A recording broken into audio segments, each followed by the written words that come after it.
Good evening. I would like to call to order the special meeting of the CUSD 303 School Board, Tuesday, January 18th, 2022 at 5:31 PM. Ms. Marston, the roll, please. Mrs. Bell, Here. Mrs. Fairgrave, Here. Mr. Kuchert, Here. and Mr. Lackner's absent right now. Mrs. McCabe, Here. Mr. McNally, Here. Mrs. Barker. Here. Please stand for the pledge. I pledge allegiance to the flag of the United States of America and to the republic for which it stands, one nation under God, indivisible, with liberty and justice for all. Okay, this evening we have no citizen comments.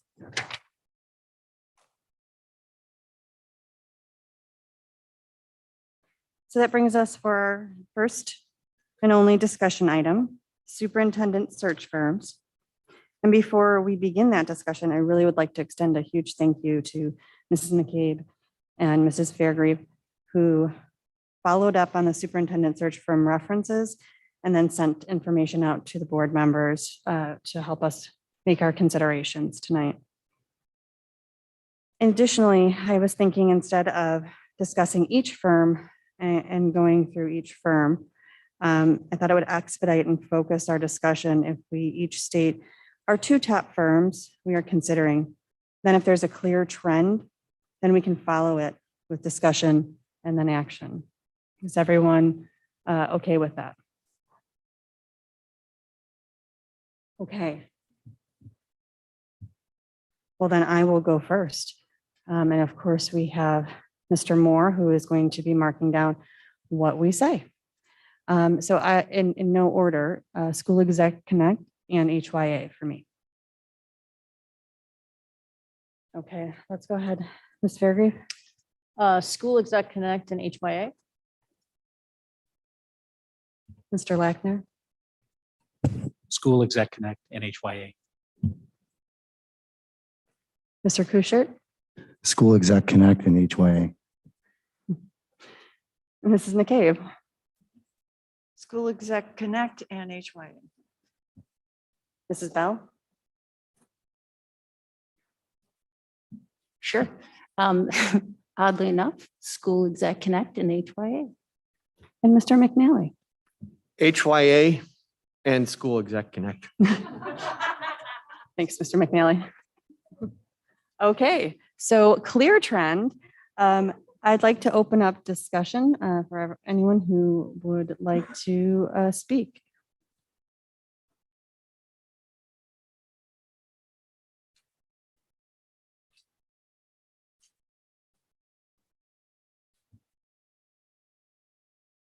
Okay. So just a couple of notes here that I'd like to discuss and maybe get a little feedback from the board. Can everybody hear me okay?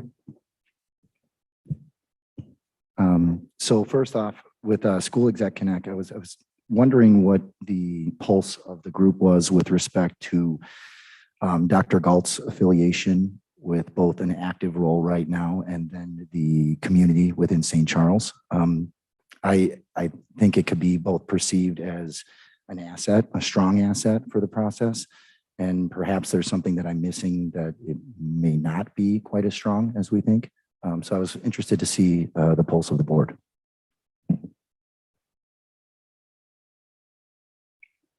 Did you say Dr. Harris or Dr. Galt? Dr. Galt. Okay, okay. So School Exec Connect. Mrs. McCabe, Ms. Fairgrave, you both found information out about that, and then I have information as well. There's a funny echo, so it's hard to hear you. I did talk to, I assume it's Dr. Yankee, about what roles the two associates would play. She will be, Dr. Yankee will be the lead and will do the interviews for the with the board and with administration.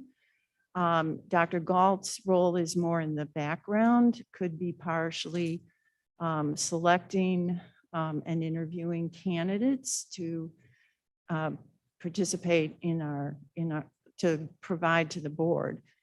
She may also, Dr. Galt may also be a part of interviews with community people. We did talk to people who were concerned about sitting superintendents being part of this search firm's process. And so I asked Ms. Yankee about that as well. And she said this was new in their company, and that the reason for sitting superintendents is because, one, they tend to be a little younger than retired people, and they have a different network, go to more conferences possibly, and are involved in issues that are current.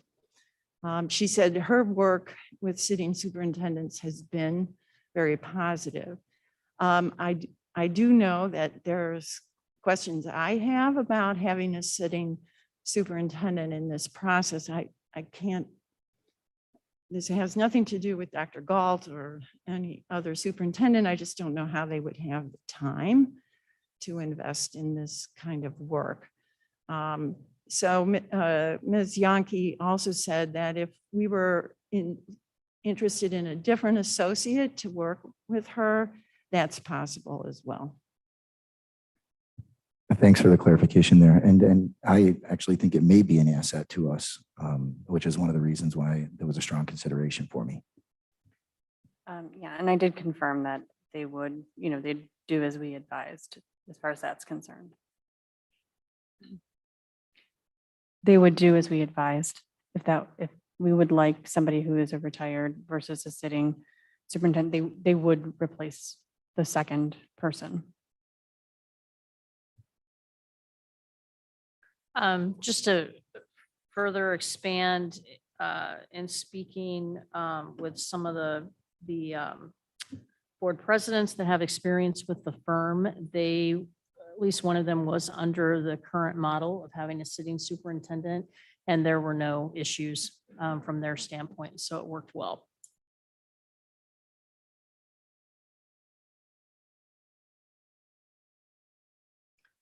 Mrs. McCabe, do you want to expand on some information that we found, that you found about each firm, Ms. Fairgrave? Either expansion on any of those, either firm, any references that any tidbits of information? Yeah. Okay, technical difficulties. Sorry, guys. I'm just going to get really close.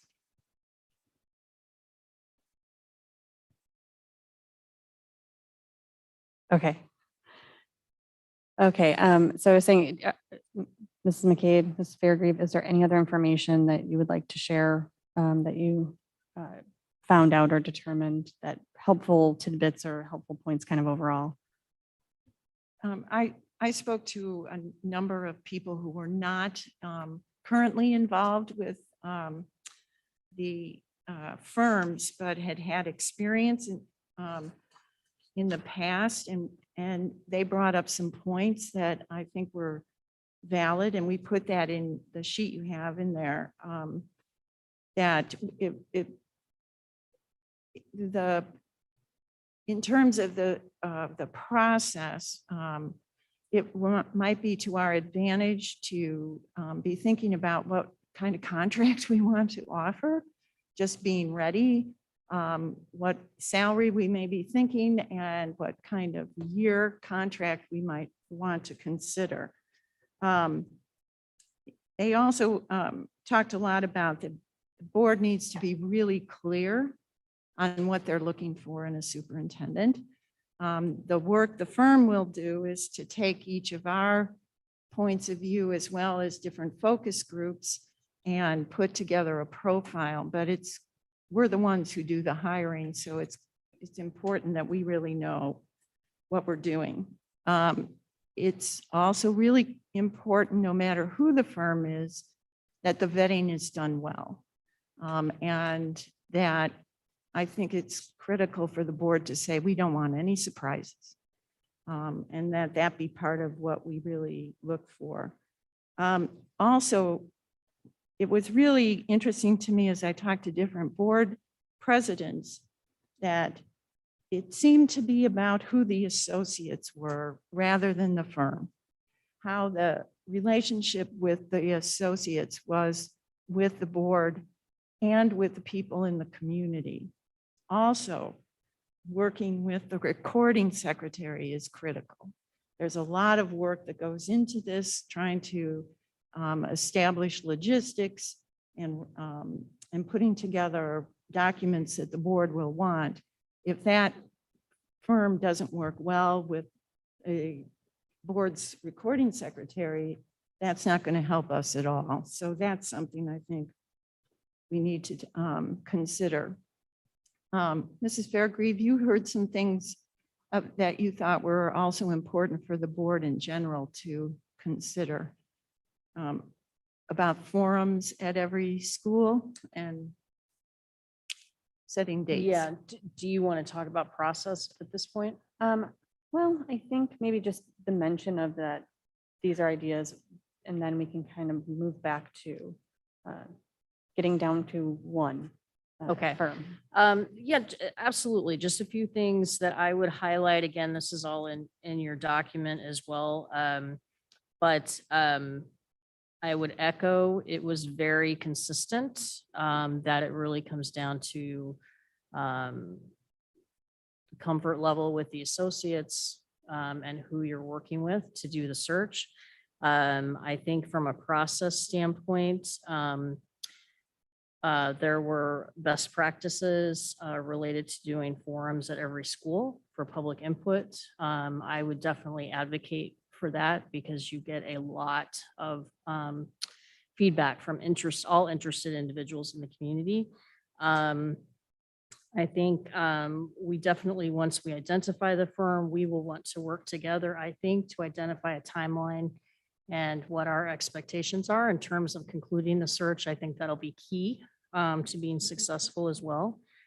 And I think that's about it. The only other thing I would mention specifically related to HYA is I believe they also offer flexibility in terms of who is the lead on the associate team in working with us for the search. So, you know, both firms are definitely very flexible in that regard. Though Dr. Brian Harris is going to be the second, and Dr. Max McGee at HYA will do the lead, and Dr. Harris will do this selection of candidates and interviews of candidates as well.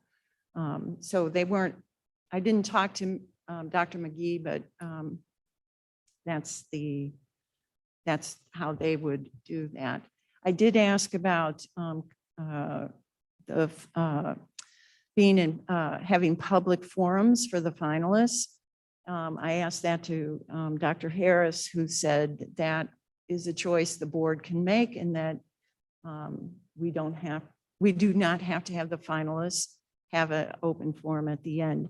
I think we've all thought about that because superintendents who are sitting superintendents may not want to let their board or community know that they're looking. And if we start out by saying we expect all the finalists will be in a public forum, they may choose not to apply. So I would advocate that we keep it confidential and support so that we can have a good range of candidates who will look to St. Charles.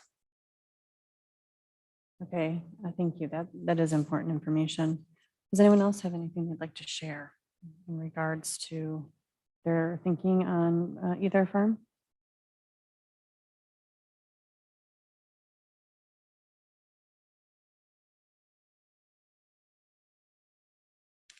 Okay.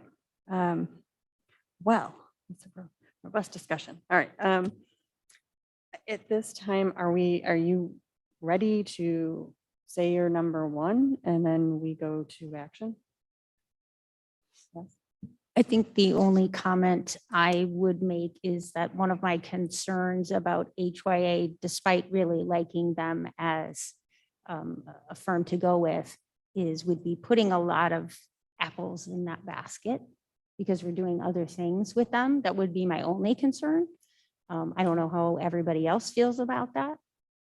But then again, I know that I'm familiar with Brian Harris and he's familiar with the district, just like Dr. Galt. So I'm not sure where everybody else is on that, but I think that's at least something to be aware of, that we're making that decision consciously, because that's having them do a lot of things for the district.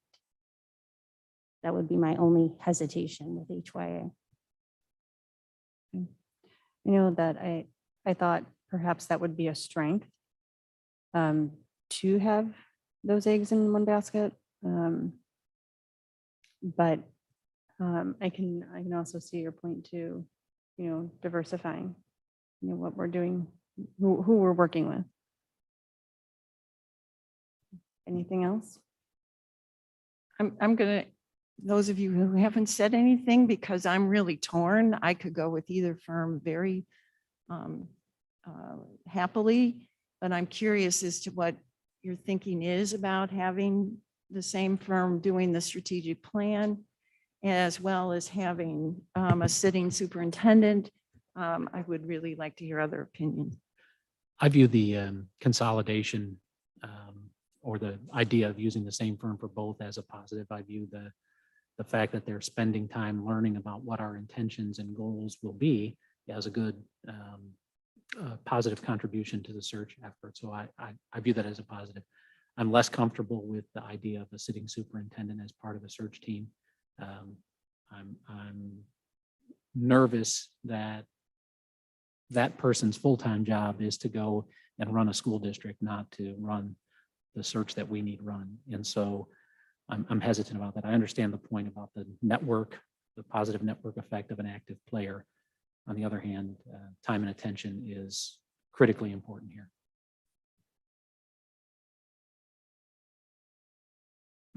I'll kind of echo a little bit of that.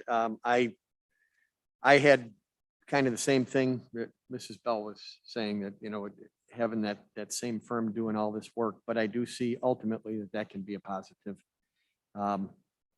in that they kind of know what we're looking for as a strategic plan, and perhaps to find somebody to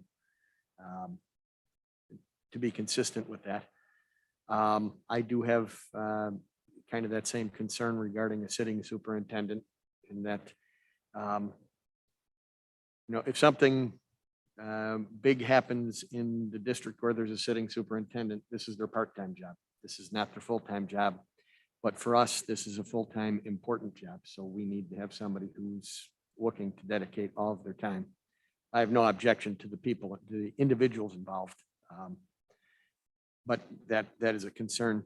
On a separate note regarding HYA, given that this is, I know that all the firms kind of said this might be the perfect time, but I don't think it really is. I think the search is a little bit behind schedule just because of timing.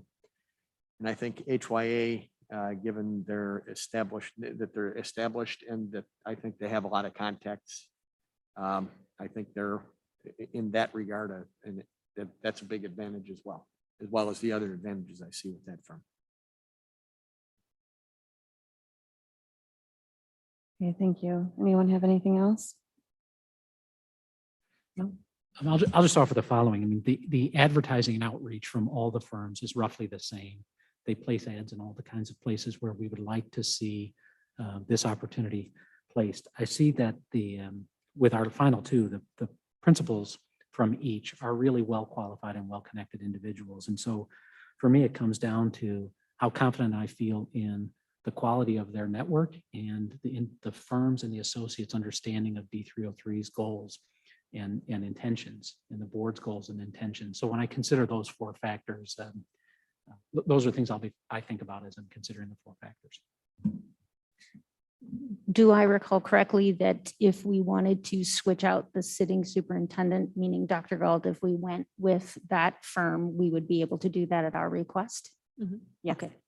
Yes, I think for me, to kind of pair up what Mr. Lechner said, I think that Dr. McGee, of course, having been a state superintendent, in my understanding, the network is vast.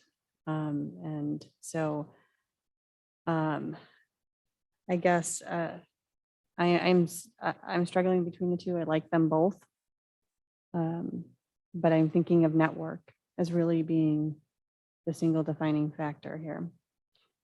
And so I would say, for me, I'm thinking that the larger network or the potential larger network would be with HYA at this time. Do we know who the associates are who are going to work on the strategic plan? Do we know that yet? If not, that you can. Yes, so they have proposed a couple of superintendents that are former Illinois superintendents, Connie Collins and Ken Arndt. I think one of the things I talked to Lori Kimball today, who is the coordinator for the strategic planning process for HYA, that one of the things that they're thinking is if in fact you choose them for the superintendent search as well, that Max would also be involved in the strategic planning process as a forward-facing person, and that Connie and Ken would be supporting the work. So I think it depends on which direction you go, how many associates they'll assign to the work in the district. But there are opportunities to streamline the process and to use both processes in concert with each other, particularly as you're getting feedback and having community engagement forums and conversations. We would be doing the superintendent search would be starting sooner than the strategic plan, probably close to each other, but that would be the timeline, correct? So it depends on which step in the process you're talking about. I think they would immediately begin to advertise the position, so that piece would be done. I think they're also anxious to get started on the community engagement pieces for the superintendent search, either firm that you choose. They're also geared up and ready to start doing some of those community engagement pieces for the strategic plan as well. When we were at the executive team meeting for CAC, I remember you discussing the various the various amounts of community engagement we had. And so maybe that would be a positive using HYA, because we would be having all those community engagements and we might be able to get more than one thing out of a conversation. Would that be a safe assumption? Yeah, I think there would certainly be streamlining. Your contract for the strategic plan allows for 30 community engagement sessions. So, that's quite a number, although, not although. So there's quite a few opportunities there. So that's what's included in your strategic planning contract.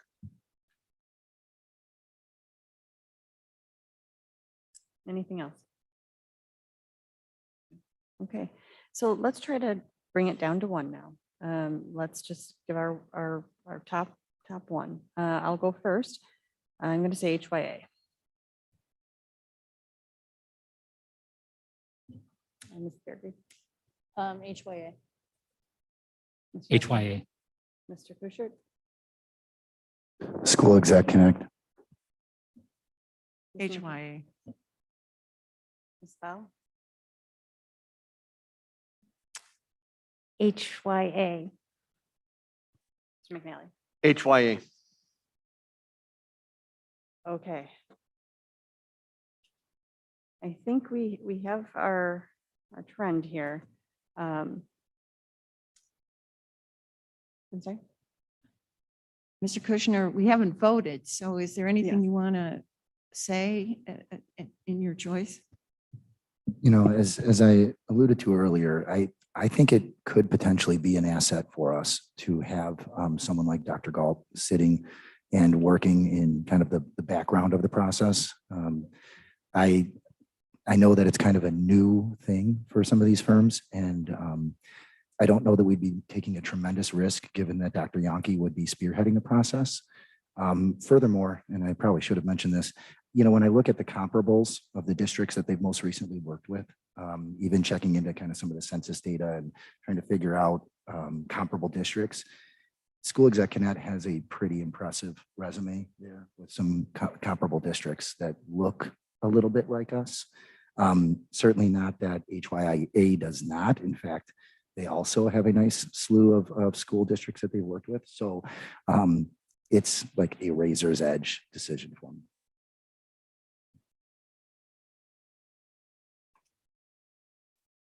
I have one question. School Exec Connect, in the notes with the reference checks that we got, it states that mentoring would be possible for additional costs. I don't see the same information in HYA, and at this very moment, if we could, somebody could talk about that comparable of that, so maybe that would be a easy or a better indicator for me. Mr. Kuchert, I know you have quite a bit of information that you've accumulated, so I don't know if you have that information. I'm looking right now. Can you repeat I didn't quite hear the whole question, so that I understand what you're asking. I was asking, it says in the notes that School Exec Connect will do superintendent mentoring for an additional cost, which I remember that. But nothing is listed in the HYA notes. So I'm just curious if that would be another way for me to help make my decision. I really am kind of split, and I'm on the fence back and forth of whether it'd be great to put it all in one basket, or I don't really know. So that might help be a deciding factor for me. And I didn't ask that question of HYA. I did not ask that question to HYA when I was talking to Dr. Harris. I did ask it to Dr. Yankee because she told me some of her experiences in other districts where she did take a mentoring role, both informally, but then she also said formally. I do have a little bit of notes regarding the 100-day plan that they had. It was a transition process we spoke to very briefly about, but I did note that they would review that information both before selection and afterwards regarding that 100-day plan. I don't seem to have it in my notes as to whether or not that was included or an additional fee. So it is listed as as optional. I don't know if it's an additional fee. There's an additional charge for the mentoring, usually a separate contract for that with HYA. I do know that they offer it as a possibility. And it doesn't necessarily have to be the associates that you use for the search. They could find someone from their associate pool that matches best with your candidate.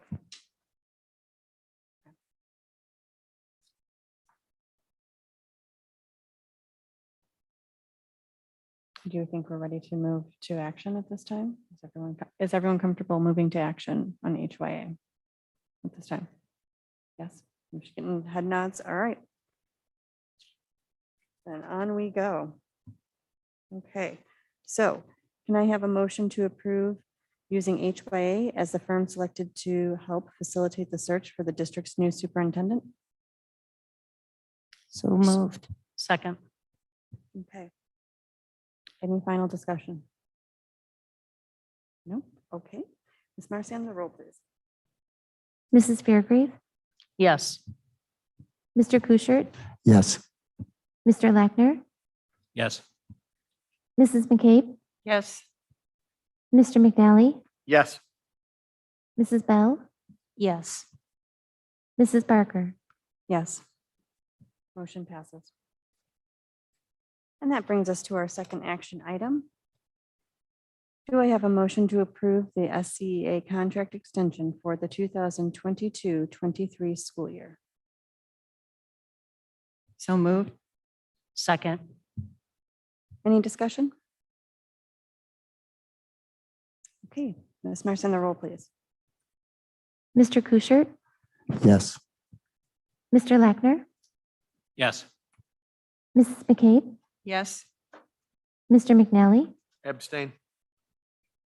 Mrs. Bell, Yes. Mrs. Fairgrave, Yes. Mrs. Barker. Yes, motion passes. All right, for information, there have been student appointments to the CAC, and that was in order to increase student voice. They are listed in board docs now. And we have representation from Thompson, Redling, Compass, St. Charles East, St. Charles North High Schools. And so you can review that if you are interested.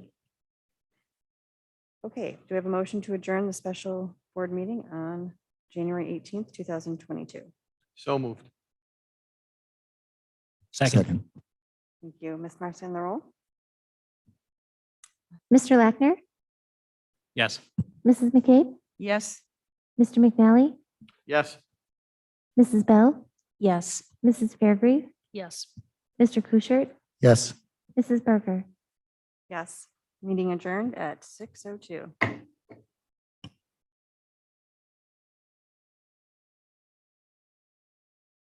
We'll take a few minutes to get organized for learning and teaching.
Okay, it is 6:10, so I'd like to call to order the meeting of the St. Charles District 303 Learning and Teaching Committee meeting for Tuesday, January 18th, 2022.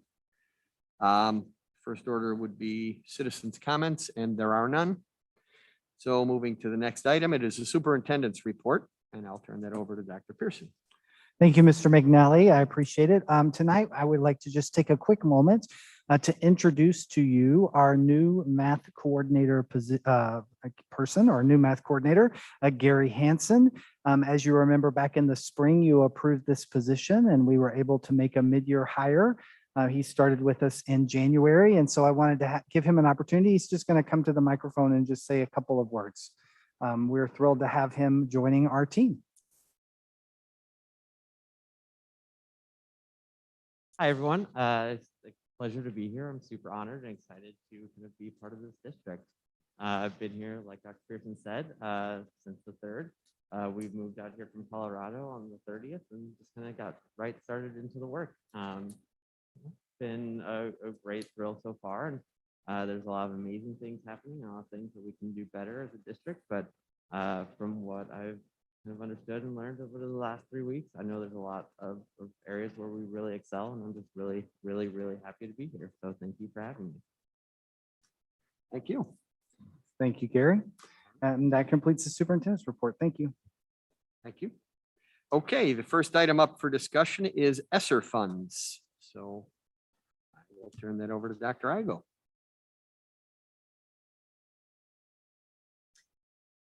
Thank you. Dr. Pearson and I are going to kind of walk you through our plan for expending, oh good Lord, our ESSER funds, our ESSER 3 funds.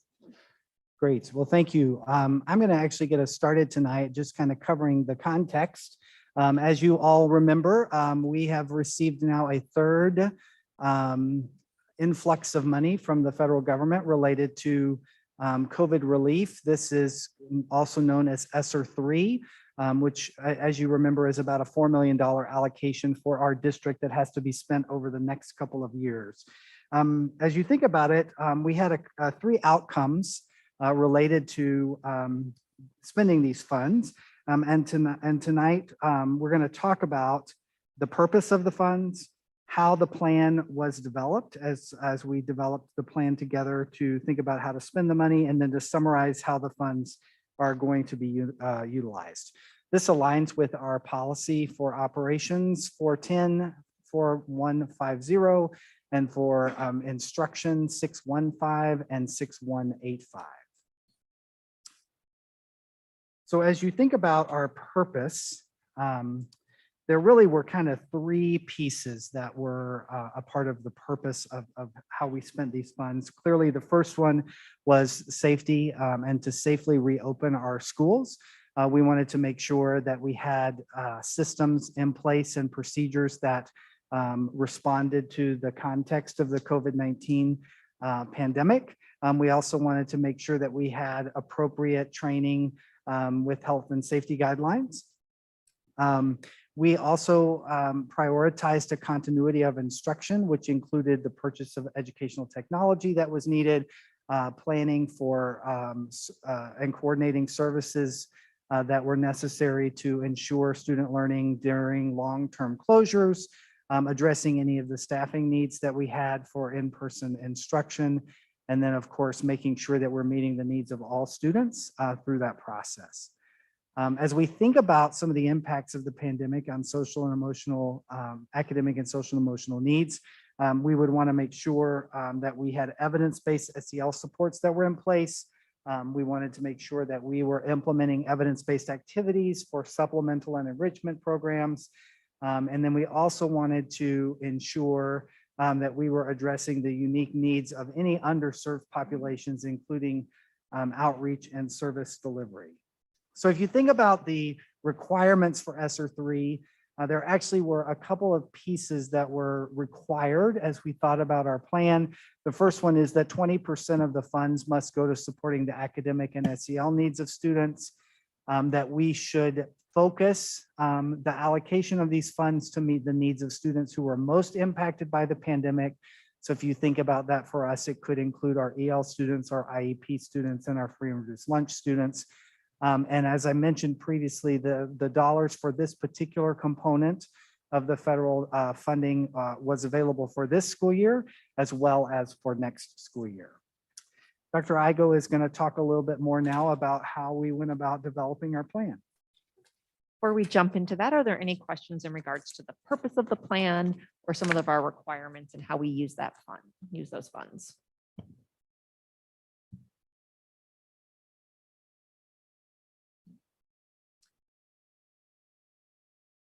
All right, so let's talk a little bit about kind of our priorities.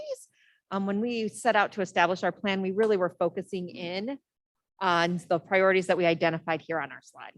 It was really become clear as we started school that the most beneficial thing is to have in-person instruction. So we really put that at the high of our list to making sure we were able to do that, as well as making sure that for those students who weren't able to come to school due to some medical reasons within their household, within their family members, that they had options that would allow them to continue to access their learning along the way.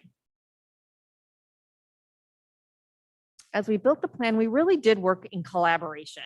So we had identified our needs, and then we wanted to make sure that we had a good understanding of what are the actual needs within our district, within our buildings. So we collaborated with all of our staff, our teachers, our classified staff, our building and district administrators. And we did that in a couple of different ways.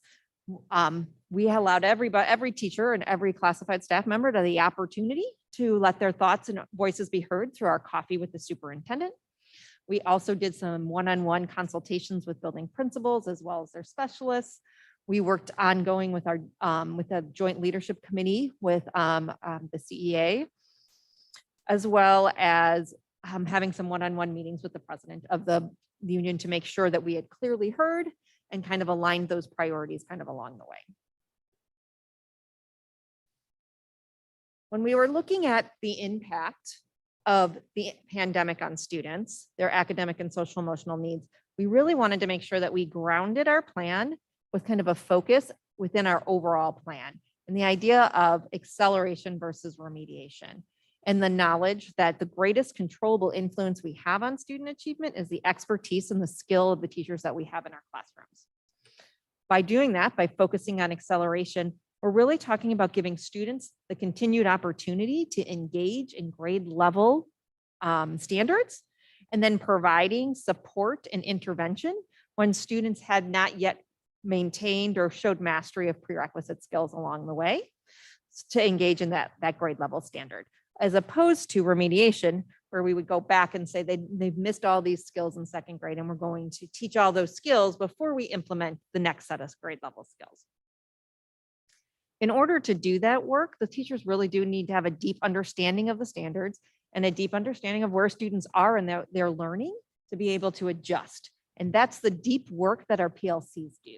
Those are those ongoing questions and answers that they're looking for.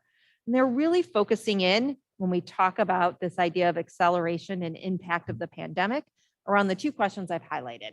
How do we move learning forward? And what did we as the teachers learn today about our students, so that we are constantly thinking about what is the impact of our instruction on the learning that our students are doing and making sure that we're responding to that along the way.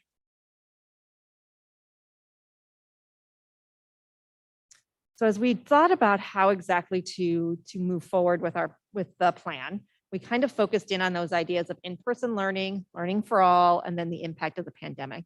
And this slide really just provides you an overview of how those funds would be broken up across those three areas. When you think about in-person instruction, we really focused here on making sure we could reopen schools safely.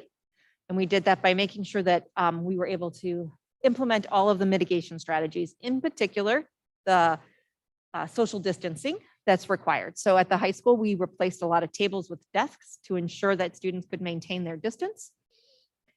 And then we focused in on continuity of instruction, making sure that there was going to be consistent ongoing instruction for students. And we did that in two ways: devices for our kindergarten and first grade students, so that they would be able to continue to learn. And then by providing building temporary teachers, kind of permanent substitutes, if you will, at each building, And the purpose behind that is really to make sure that school can continue, that we have enough staff in our buildings, as we have seen a significant increase in absences with kind of COVID. And then lack of substitutes to necessarily fill those. So this provides a way for us to do that. This accounts for that particular the building temporary teachers for starting this semester, but we've also budgeted for that to continue into next year, indicating or anticipating that we might continue to have some problems next year. In talking about learning for all, we really focused in on providing a virtual academy for our students who were unable to attend school. And we did this back in August. You all approved a contract for us with Admentum, and that included the cost of a license. It included some additional funds so that we could service our students with IEPs. And then we also hired an administrator to help oversee that program.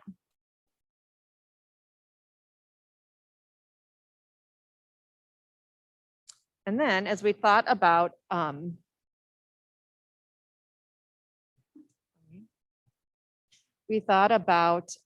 impact of the pandemic, we really kind of broke that down into what do our students need as it relates to social emotional needs? What do we need to be doing to accelerate learning for all? And then what can we do for our students who are most impacted? In regards to supporting our students with SEL, we did that in two ways. One is we really focused in on targeted interventions. In regards to some schools, we increased their social work services where that was necessary. We also provided some additional counseling services where that was necessary. For other schools, we partnered with our community providers to come into our buildings and provide services to students during the school day that maybe our staff members weren't able to do given the increased volume over time. We also are recommending the hiring of an additional district behavior coach so that we're able to go out and support our staff when they have students who might be experiencing some additional SEL needs.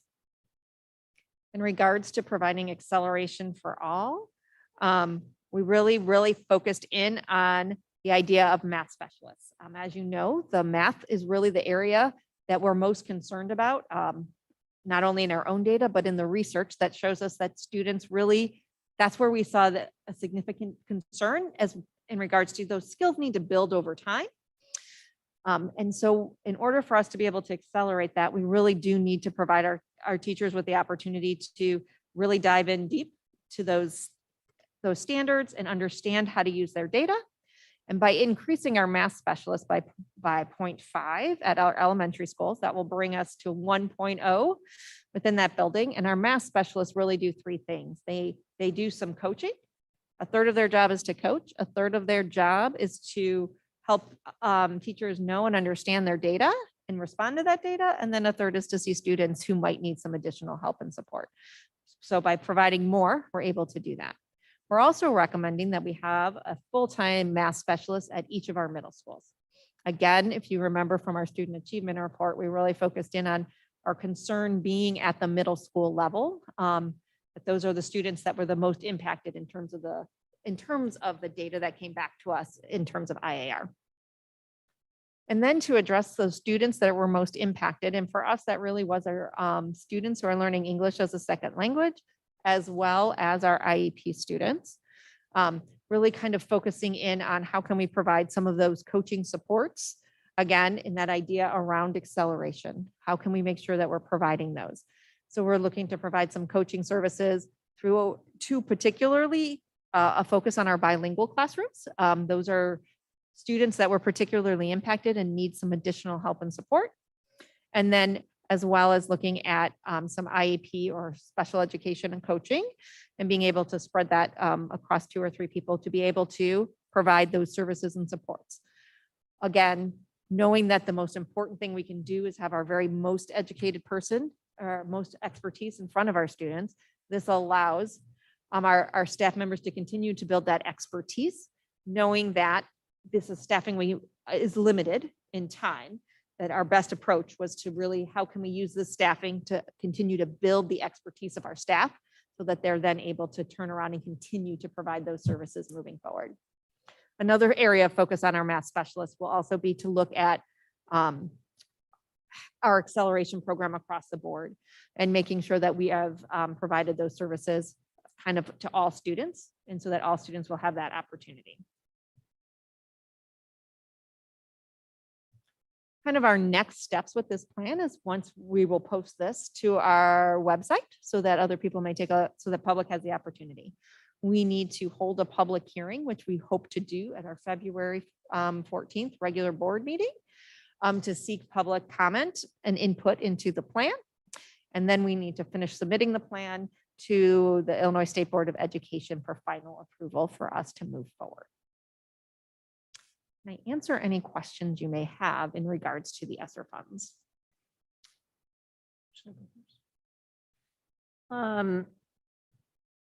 So a lot of the cost items that are noted on here, we have actually already put into effect.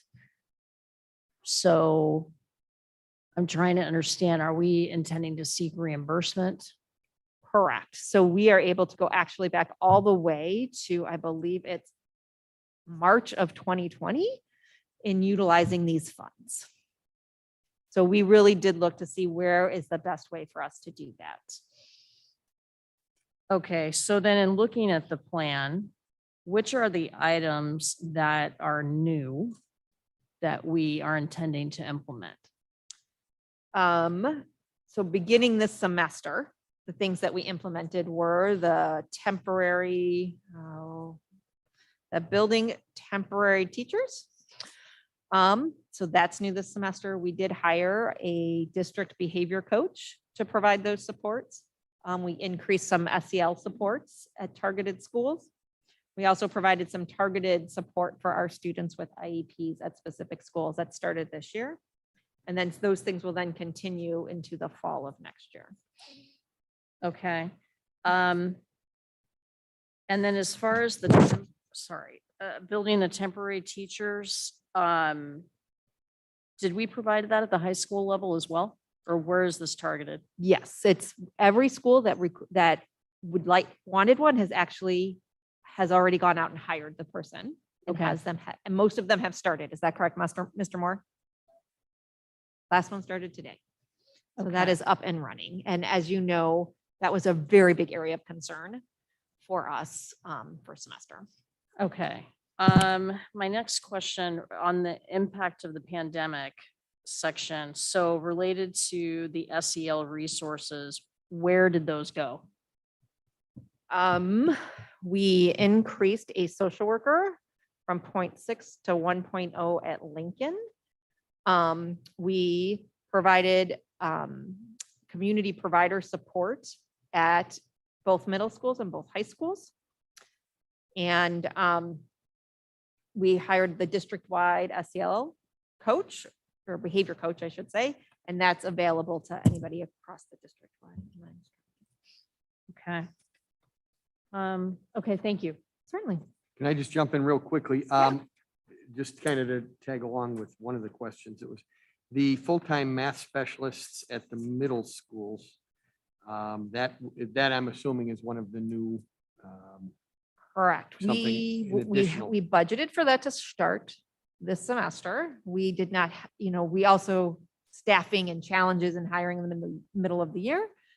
Didn't necessarily at this point, haven't seen somebody that we feel would be of quality to step in and provide that.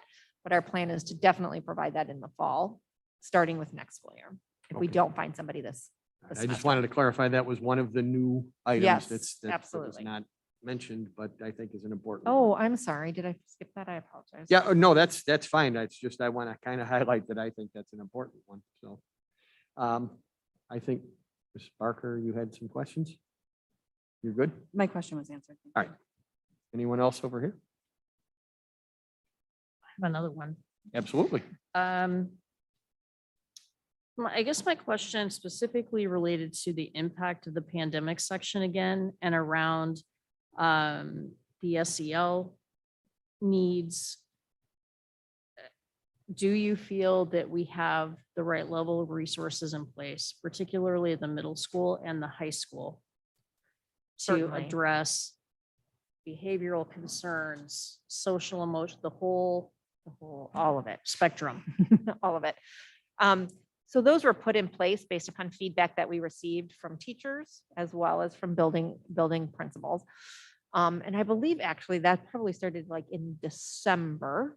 And I would like to say I'm not sure yet. So we've put those in place. I think one of the things we need to do is we need to check back in, end of January, if they've, now that they've had them for 6 to 8 weeks, what have we seen? Is that enough? Is it not? And if so, like, we need to be able to come back and continue to build on that plan if necessary. Okay, and then do we have a plan? I know you talked about it in one of the other elements, but do we have an intention to keep these resources on staff going into next year and perhaps even the year after? So we have them.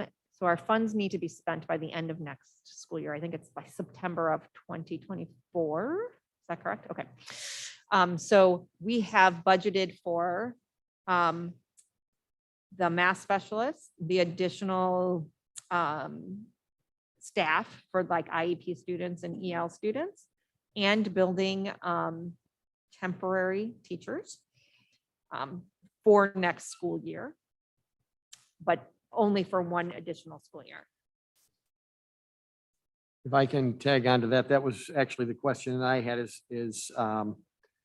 so as we move forward out of the ESSER funds, some of these things might prove to be rather Beneficial. useful. And do we have plans or any consideration as to how we might move forward if we do see some of these things as being useful kind of in perpetuity? Sure. So yeah, no, it's more than a fair question. The conversation that we've been having around that is if this works, what happens next? And I'm like, if it works, then that's something we need to do and sit down and look at all of our resources and say, is this resource here more beneficial than this? We're going to, it's a matter of, we're going to have to make decisions about what's the best for our students. But I do not believe that we would have the funds to continue to add staff without taking into consideration, where else might we be able to offset that? Justin?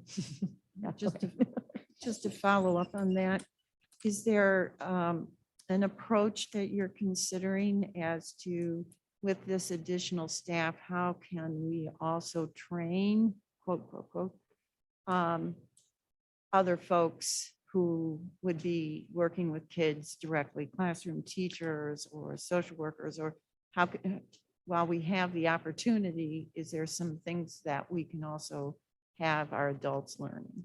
So I think the thinking behind providing the math specialist was the coaching behind that, and that would be improving the expertise of our current staff. And that's something that's long lasting. And so by leveraging our PLC process and helping teachers really fine tune that process, which would be a big portion of the math specialists as well as the EL and the IEP specialists, would be to really help people leverage that PLC process and build on that. And that's something that will benefit our students for years and years to come. So that was kind of our thinking behind that, knowing that it would be short term. Just an additional comment. I am definitely very interested, in the next 60 days or whatever you feel is the appropriate time frame to listen and understand the impact that some of these items have been made specifically on the pandemic impact section. Sure. I think it's something that the board will likely need to look at even beyond this school year. And so then that makes timing critical. And so I just want to make sure that we have the opportunity to address it as needed. Absolutely. So I think what I heard you say, so I just want to say it back to you, is that you would like to make sure that we put in a plan, that we're monitoring what's happening, and that to provide you an update with what's working and what's not working, and what we might need to adjust along the way. Correct. In time, in preparation for next school year. Excellent. Thank you. Mhm. I only have one other, and I think it was already answered, but I wanted to make sure that we were, some of the terms, the underserved and the most impacted, I'm assuming those are kind of the same people, and I understand those mostly to be the bilingual and IEP. Are there any other concerns in that area? Not, I think that the things that we've put in place, particularly around kind of the coaching, will address those needs. Again, thinking about how do we build the expertise of the staff that we have. But again, we will be monitoring that. And if we're not seeing the response, we have had some particularly strong response at the middle school with this approach. So we added an EL coordinator for this particular school year, and we've seen significant growth with our EL students at the middle school level, which is what led us to think that this would be an approach we wanted to try. So we will continue to monitor that. But we believe that this is the best approach. All right, does anybody else have any? We're good. All right, well, I think we can close that one out and we can move on to the next item up, item B, the Compass Academy update. All right, I would like to invite Sharon Stanley and Audra Christensen up to help us kind of give you an update on Compass Academy.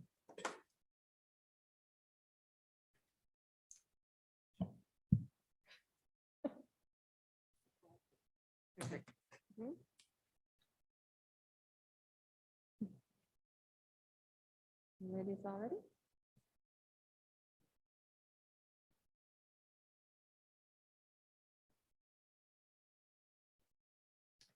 Right, so we are very excited this evening to be here to talk with you a little bit about Compass Academy. As many of you know, we opened for the first time this August, so we have a semester under our belt. And so our outcomes for tonight really are to focus in on providing you an update. We hope to provide you or describe to you how the Compass staff has really brought that mission and purpose to life for our students in this first semester. We're going to also provide you with some evidence, some initial evidence of student learning, and then provide you with some success criteria for how we are going to monitor our progress moving forward. Compass Academy is aligned to 3 key policies, as well as our district strategic commitment to provide innovative learning opportunities and our board goal to ensure that every student has college, career, and life skills necessary for pursuing their secondary plans. As a district, as you know, we have made a commitment to be able to provide those innovative learning experiences to our students. One way that we do this is by having different avenues or different opportunities for students to provide and engage in our learning. Some examples of that are that we have students have opportunities to choose the courses that they participate in. They could choose to participate in access to early college credit through the use of AP or dual credit courses. They might participate in an incubator course to build their business skills. They also might participate in programs such as Synergy or Fox Valley Career Center. Compass Academy is built on the idea or around that idea of providing multiple avenues and another way for students to engage in learning and to show mastery of their skills along the way. This was a concept that came to the board in September of 2019. And at that time, the board was provided with information on being able to provide a learning environment that's really grounded in this idea and these ideas that are highlighted on the slide here. And based upon that, the committee, there was a committee of people that came together to begin to provide and think about what might that look like for us moving forward. This was an initial timeline that was presented back in September of 2019. And as you can see, it was definitely an idea of how do we do this over multiple years, because we knew this was going to be complex and that change was going to require time.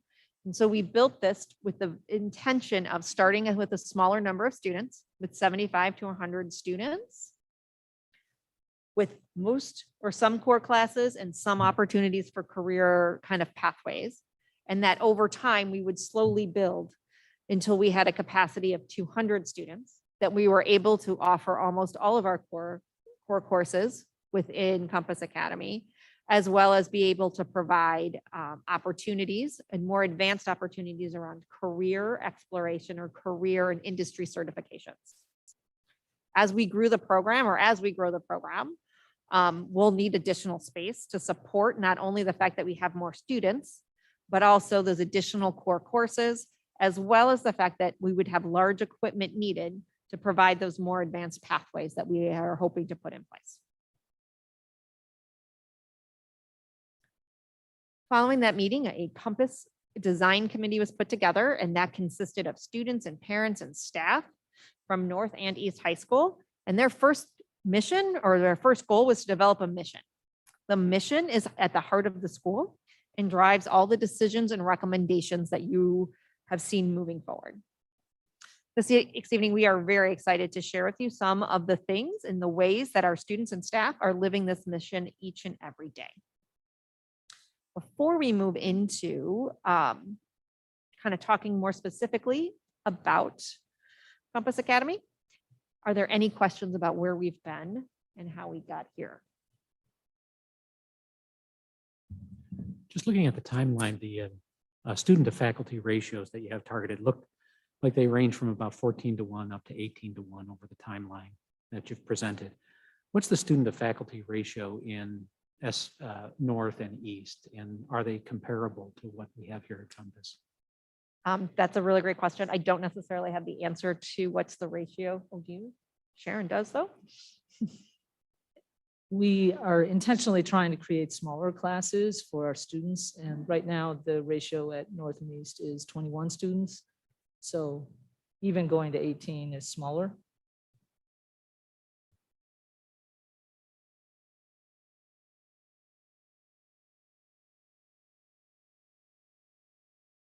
Any other questions? All right. As we move into this, before we start to really to provide you with that information, we'd like to provide you with a short video that allows you to hear from teachers, parents, and students about their personal experiences as it relates to Compass Academy. All right, this could go really badly. Let's see. We found out about Compass when we were getting the email to register for high school. I took it to my child and said, look at this. And immediately they went, Mom, please don't tell anybody else about this until I get in. I called Mrs. Stanley to say, this says everyone's welcome. Is that really true? What is this all about? She said, absolutely. And she spent so much time talking to me, listening to me about my daughter, and we thank our lucky stars that that little button was on the website. It was so different from all the other schools. I've had a hard time in public schools or any school, and I thought the structure of the school and the way that it ran was really cool. It's definitely met a lot of expectations and then has exceeded them. We started talking about what can we do to meet the needs of our students? What can we do to help students who are looking for a different learning experience, who are excited by the idea of project-based learning, who might benefit from a smaller learning environment, who really could benefit from the flexibility. I was drawn to Compass Academy because this is the next level of teaching. In addition to obviously serving students who may not be properly served in a traditional high school, just as a teacher, as a professional, this is an opportunity to teach in a way that's not been taught before and that meets the modern student where they live.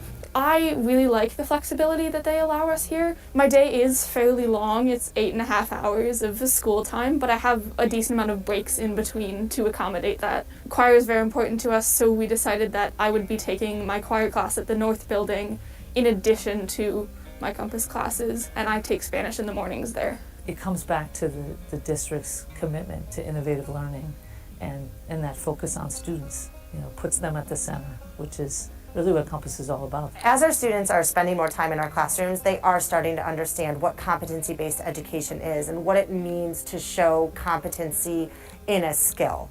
My science classroom looks like hands-on, looks like exploratory, and looks like personalized instruction. If a traditional biology classroom will spend 6 weeks memorizing the structures of cells and memorizing taxonomy, that's fine, but A lot of students can't respond well to that. So in our science classrooms here at Compass, you dissect the first day. You, if you're in physics, explore motion the first day. The mathematics, the memorization, some of the rote learning required in a science curriculum will come later, after the students have sparked curiosity and after they have decided that they like science. The teachers make sure that in order to meet competency, we truly understand what we're learning and that we can display our knowledge. And I feel like that will help students a lot in the future, because not only will you get credit for a class, you'll be able to use that knowledge later on.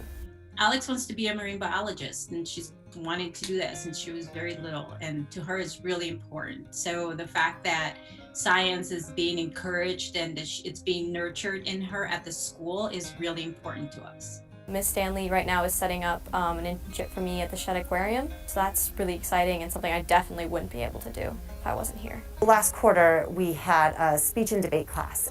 I wanted to make sure that my students here had an opportunity to have a lot of choice and also to have more of an authentic audience. So we split it up and had them be able to solve a problem in the community, explore a career path that they were interested in, or just generally dig into a passion that they had. I really like going out into the world and figuring out different types of things, so I picked the career exploration. And I got to talk to so many different people, and then I'm actually working with a small business right now because I got to connect through all of that. I think at Compass what's really nice is with the smaller student population, sometimes they'll just tell you. They will just look at you and say, this is one of the more interesting things I've been done. Other things that I've noticed are students want to take more time on a project. I've had students ask me, can I just keep going with this next quarter? Or what if I did this instead? And so their questions and the enthusiasm that they show for a topic by wanting to take it in a different direction, or taking a prompt that I've given them and making it their own, show me that this is something that they are interested in, that we've captured them, and that they want to go further. I know I've reached a student in science, especially a student who has not traditionally liked science, when they ask me a question about something I haven't taught, when their curiosity is sparked, when you can see that they've thought about a path to take down a science track that I have not yet told them exists. That's how science is supposed to be. That's original discovery, that's curiosity. She really enjoys going to Compass. I have a child that's excited about going to school every day. My kid really has loved every class. It makes me know that I really put my kid in the right place.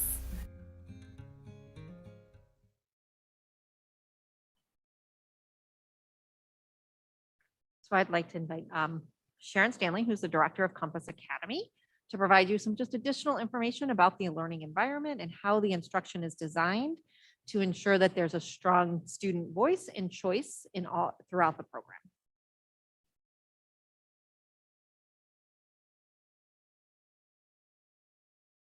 We found out about Compass when Thank you. One element that, as you've heard, that sets Compass Academy apart from the district's comprehensive high schools is its small learning environment. With an enrollment in the first semester of 84 students and this semester of 100 students, and then a planned enrollment cap at 200, Compass's size offers multiple benefits to students, including the opportunity to receive individualized instruction and an environment that helps facilitate relationship building among students and staff. This schedule at Compass Academy was intentionally designed to complement the schedules at the comprehensive high schools and Fox Valley Career Center. All Compass students attend advisory, math workshop, and one seminar, but the rest of the day, everything else within it is flexible. So students may take a course or two at East or North in the morning and then spend the rest of their day at Compass. So they would start their day at 7:20 if they did that, and then end at, perhaps 2:25.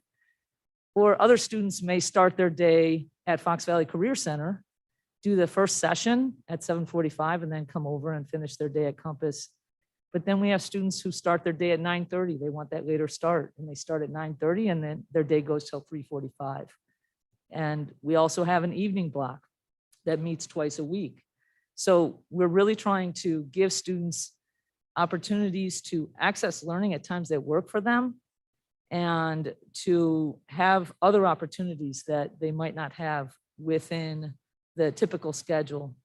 Our intent is for the schedule to accommodate students' needs and to open their data opportunities instead of limiting their choices within a fixed daily schedule. Another unique feature of Compass Academy is that all students are involved in an advisory.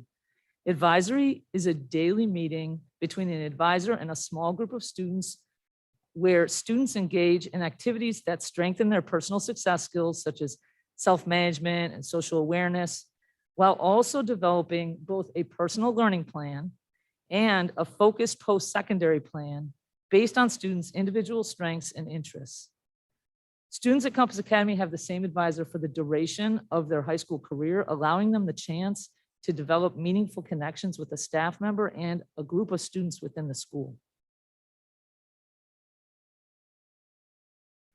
We make a concerted effort to include student voice and choice wherever possible at Compass Academy. To that end, students are surveyed weekly on various topics that impact them, such as academic course offerings, academic support needs, improving the learning environment, extracurricular activities they would like us to provide, and extended learning experiences they're interested in. For example, as you can see on the slide here, when students indicated last fall that they would like more engineering and technology courses, we were able to add 2 courses during Block D, our evening session for the 3rd quarter.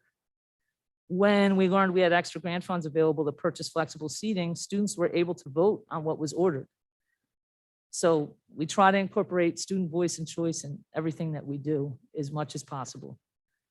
Are there any questions about the learning environment before we move into the next section? Sure.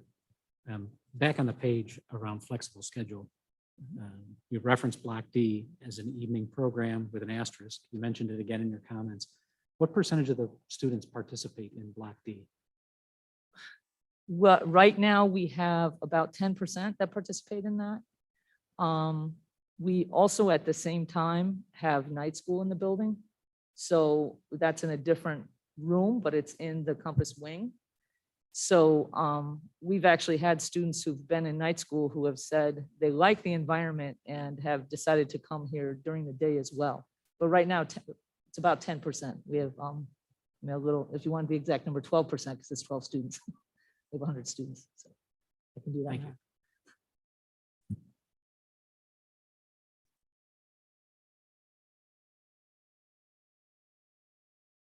Any other questions before I move on? Okay. All right, so the competencies at Compass Academy are aligned with the Common Core standards, Next Generation Science standards, and the Illinois Learning Standards. The curriculum at Compass Academy measures student learning in these competency domains that address academic skills and knowledge, along with personal success and employability skills. So if you look at this, the graduation competencies are on the left and personal success skills, those employability skills are on the right. The competencies drive how courses are set up and how students develop their individual learning plans. Students who graduate from Compass will receive a high school diploma from their home high school, either East or North, and will develop a digital learning portfolio that highlights exemplars of their learning. As we have mentioned, students at Compass have a choice and voice in the projects they do. With project-based learning, because students learn material by actively investigating problems and solutions, they tend to have a deeper understanding of the subject and greater retention of content knowledge. In addition, because students help determine the purpose of the project and then have the opportunity to share it with an authentic audience, the question, why are we doing this, is a driving force behind the work instead of a stumbling block preventing it. Furthermore, since students frequently work in teams to create projects, they have many opportunities to develop valuable employability skills such as critical thinking and collaboration. All Compass Academy students have the opportunity for meaningful career exploration, starting with career interest surveys, which they complete within their first month of attendance. They will begin to be matched with exploration opportunities that match their interests and goals. Each Wednesday, Students have a morning and afternoon opportunity to attend the speaker series, which offers Compass Academy students the chance to engage in conversations with community members from various careers based on the careers that students have said they're interested in. In that conversation, they can learn about what the career entails, the education and skills required, what each person likes about their career, and there's a chance for questions and answers. Students have multiple opportunities throughout their time at Compass for job shadowing, both within the school district and throughout the St. Charles community. And our goal for every interested Compass student is to complete an internship or apprenticeship by the time they graduate. And the Wednesday schedule helps create time within student schedules for these valuable opportunities. Do you have any questions about instructional design before we move on? I just had a quick one real. Thank you, by the way. This is great information. It's really helpful for me being new here. So I know it's really early in the game. We've had 1 semester's worth of data.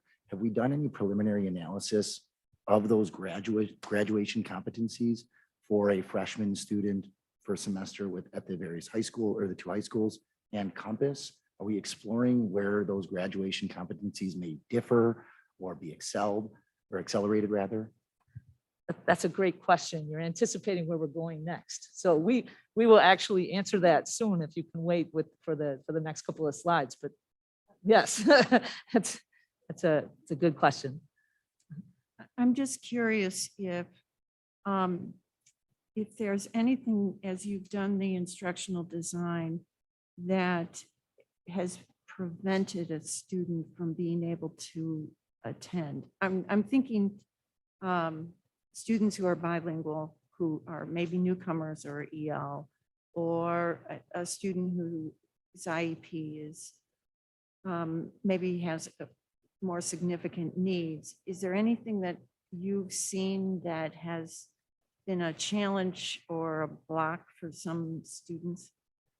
That's a very valid question. So we have a full-time special ed teacher here, a full-time social worker.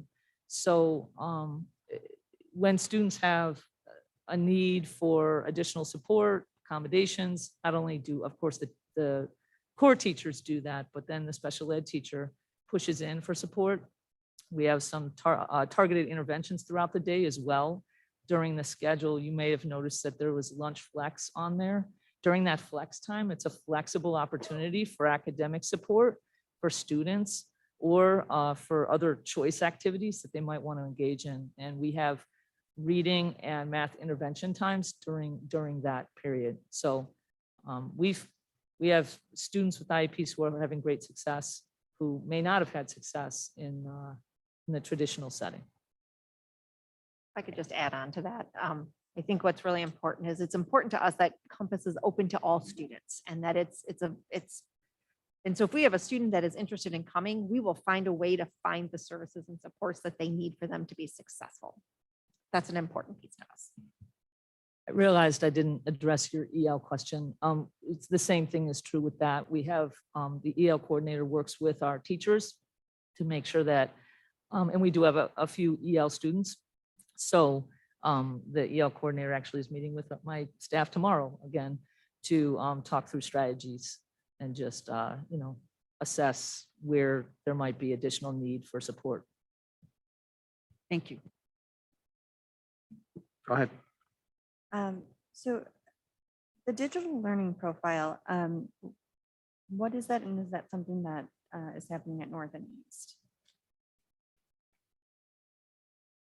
Could you ask that one more time? I'm sorry. The digital learning profile, is that something that's what is it? Could you explain it a little bit more? And then is it Sure. something that's being done at North and East at any scale? No. So what they are building a digital profile, a portfolio. And it's within Schoology, but then that can be linked to the mastery transcript. All right. And then how do the students who are at North and East get opportunities like some of these career exploration opportunities, the job shadowing and intern and apprenticeships? Are they doing that at any scale? And then if so, what's the difference?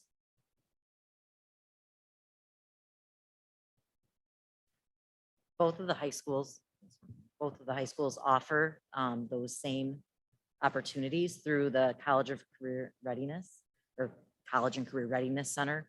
And so counselors can support that, as well as assistant principals. There are opportunities for students to do job shadowing. There are guest speakers that come in at various times throughout the year, as well as in the afternoons and evenings. A lot of the clubs and organizations at the high schools also offer those same guest speaker types of opportunities. And we do have the internships and apprenticeships that are offered to students through specific career pathway courses.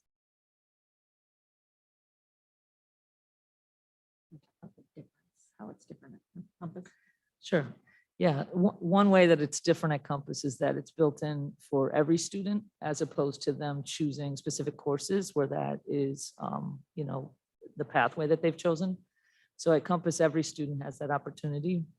On Wednesday, as I said, like tomorrow, we'll have 2 speakers, one, you know, based on careers that students have expressed an interest in. So one is a lawyer and one's a mechanical engineer that they can engage in conversation with and, you know, hear about the career.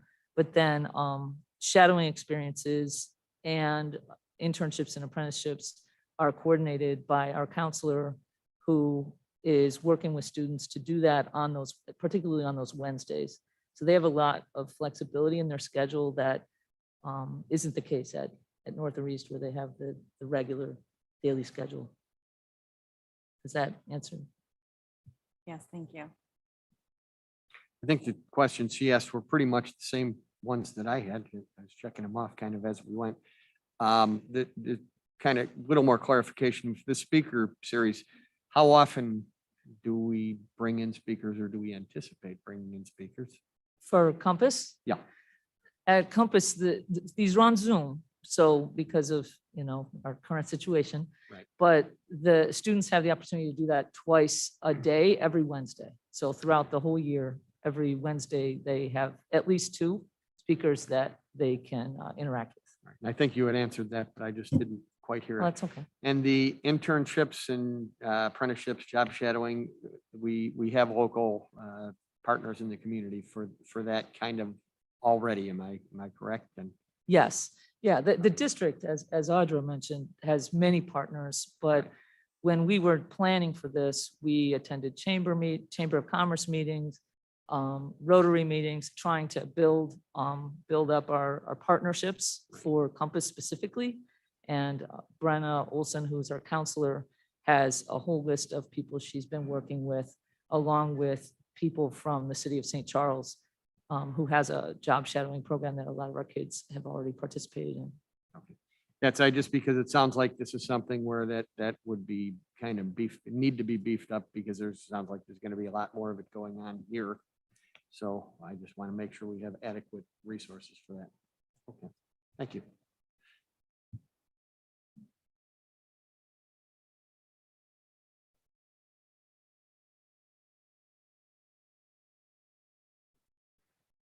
I will now turn this over to Audra Christensen, Executive Director of Secondary Education, to discuss evidence of student learning at Compass Academy. Thank you. As was mentioned earlier, student voice is an integral and routine component to the culture at Compass Academy. As stated by Mrs. Stanley, there are weekly surveys that students engage in to share their feedback and ideas regarding topics such as academic support opportunities, culture building structures and events, and college and career interests and connections.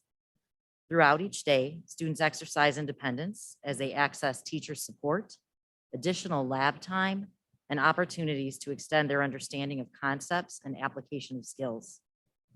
Staff at Compass Academy meet daily to check in about students' academic progress as well as their social emotional well-being. They also engage in weekly opportunities to learn with and from each other regarding the interdisciplinary nature and the academic sessions and competencies. All of this opportunity for student voice and staff collaboration leads to student learning. The bar graph on this slide represent the competencies earned and in progress for both the first and second quarters of this school year. The pink portion demonstrates the number of competencies earned within a traditional 9 weeks of a quarter. The gray portion represents the number of competencies earned with extended time, and the maroon portion represents competency demonstration still in progress. Please remember that we are only 2 weeks beyond the end of the second quarter. Thus, students are still working within extended time to demonstrate those competencies while also beginning their work toward the third quarter competencies. This graphic is a strong visual representation of two of the core components to the Compass Academy mission statement: inspire personalized learning and prepare students for multiple paths to success. While all students are accountable to demonstrate all of the competencies, they are able to do so without the strict timelines of a traditional high school setting with hard deadlines for semester-based learning. At Compass Academy, there is a no failure, just not yet concept supporting the focus on competency attainment, not a calendar demonstration timeline. One additional important aspect to note is that the measurement of proficiency in a competency at Compass Academy indicates that a student has demonstrated at least 80% mastery of the content within the competency. Another example of how Compass Academy lives its mission is through each student's development of an individual success plan. The purpose of this plan is to empower each student with opportunities to reflect on themselves as learners and members of an educational community with career goals and aspirations. This living document is revisited and revised as students track their personal growth and progress toward their goals. Embedded into each Monday's advisory routine is an opportunity for each student to check in on their progress towards their individual student success plan, as well as their competency demonstration. This opportunity reinforces the practices of progress monitoring, reflection, problem solving, and accessing resources. At this Before you time, go on, I'd like to ask what questions you have on what I've shared thus far. back on the slide that reads high school credit, there's not a page number, so I can't refer to it. You have a bunch of numbers associated with competencies, and you shared the statement that you have an ethos of no failure, just not yet.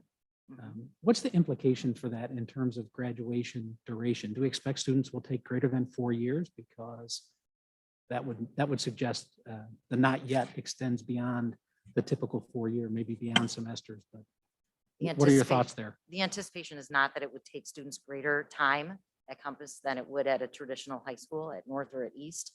The not yet means that those competencies are also embedded in future sessions that they would engage in. So it is possible that maybe there are a couple of competency pieces of that particular competency that they have not yet achieved, that they will demonstrate along the way, not just in taking extra time to extend the work that they've already been doing the previous quarter.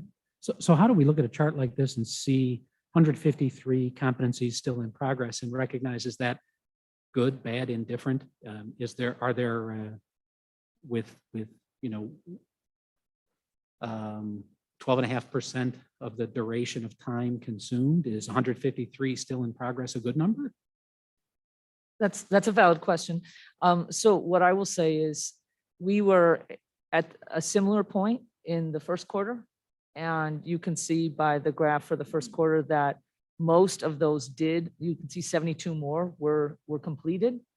And we still have 36 that are in progress. And just to explain that, because these are aligned with Illinois learning standards, the idea, and because our seminars are interdisciplinary, the idea is that you can demonstrate that learning in multiple ways and in multiple courses. It isn't that you only have one option. So with a traditional curriculum, if you didn't demonstrate all of the standards that you needed to demonstrate for biology first semester, you would fail and you'd have to take it again, right? But in our model, they might not have demonstrated one of the competencies that they needed to for that class, but they might take another biology class or another science class, in invertebrate biology, for example, which is going on right now, and then be able to demonstrate that same skill, that same knowledge. And it's the way we try to explain it to the students. It's like if they have 2 of the 3, when they get that third one, when they pick it up, when they demonstrate it, maybe in a different course, It's kind of like if you're familiar with the Tetris game, the 2 blocks are there, the 1 block drops in, and then they've demonstrated it for that course. So it isn't, does that make sense? I understand your point, but Yeah. it doesn't exactly address my concern. So your point says that over time, any individual student will increase the number of competencies that they've achieved. My question is a little more specific than that, that says we have 12.5% of the time consumed. Is 153 completed on track, off track? Are those students doing well or not doing well? Okay, I didn't understand that. So the students, that number represents students being on track to graduate in 4 years. It's, I think we might even have a slide that has that information.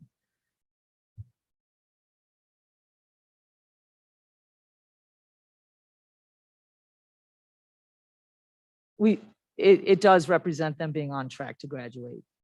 Within their student success plans, that's one of the things that they look at. What is their goal? Is their goal to graduate on time? Is their goal to graduate early? And how many of the competencies do they need to meet for that? So that graphic does represent students being able to be on time to graduate in 4 years. So as a follow-up to that, how many competencies do they have to earn to graduate? I need to look that up. If you Okay. give me a minute, I can.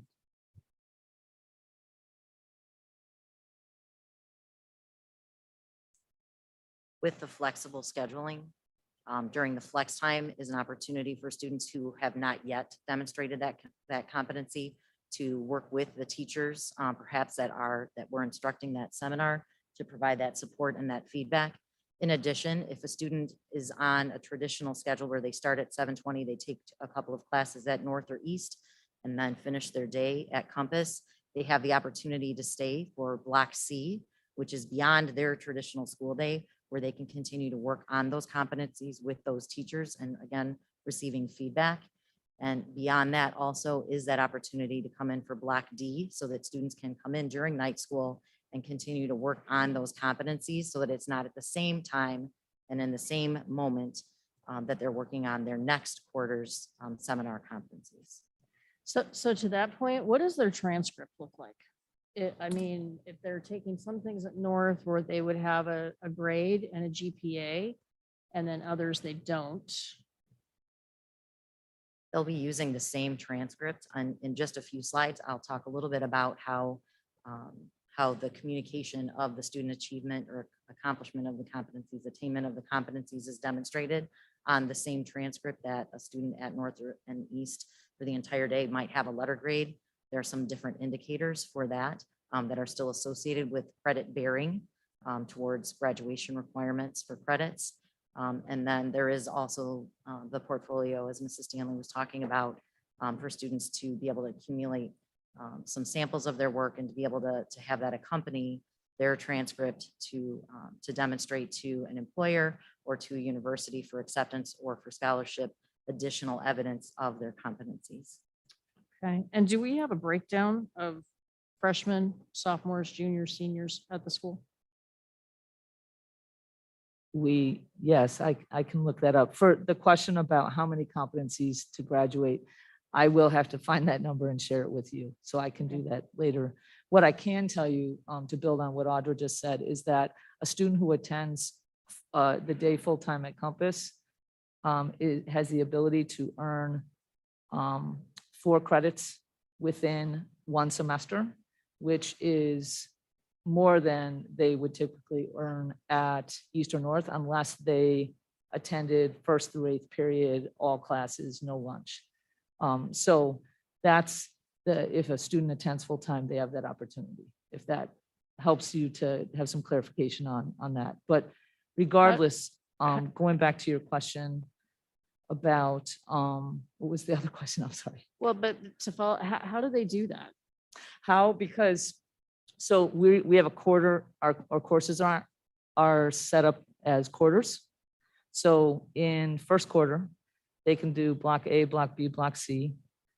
Each of those would be, the competencies earned would be the equivalent of a half credit. But then they also have their math workshop, which is a semester long, but that's getting another half credit. And then they have an independent study, which would be their independent study for PE. So they have the opportunity through each block within a semester to earn 1 credit because it's a half credit per quarter.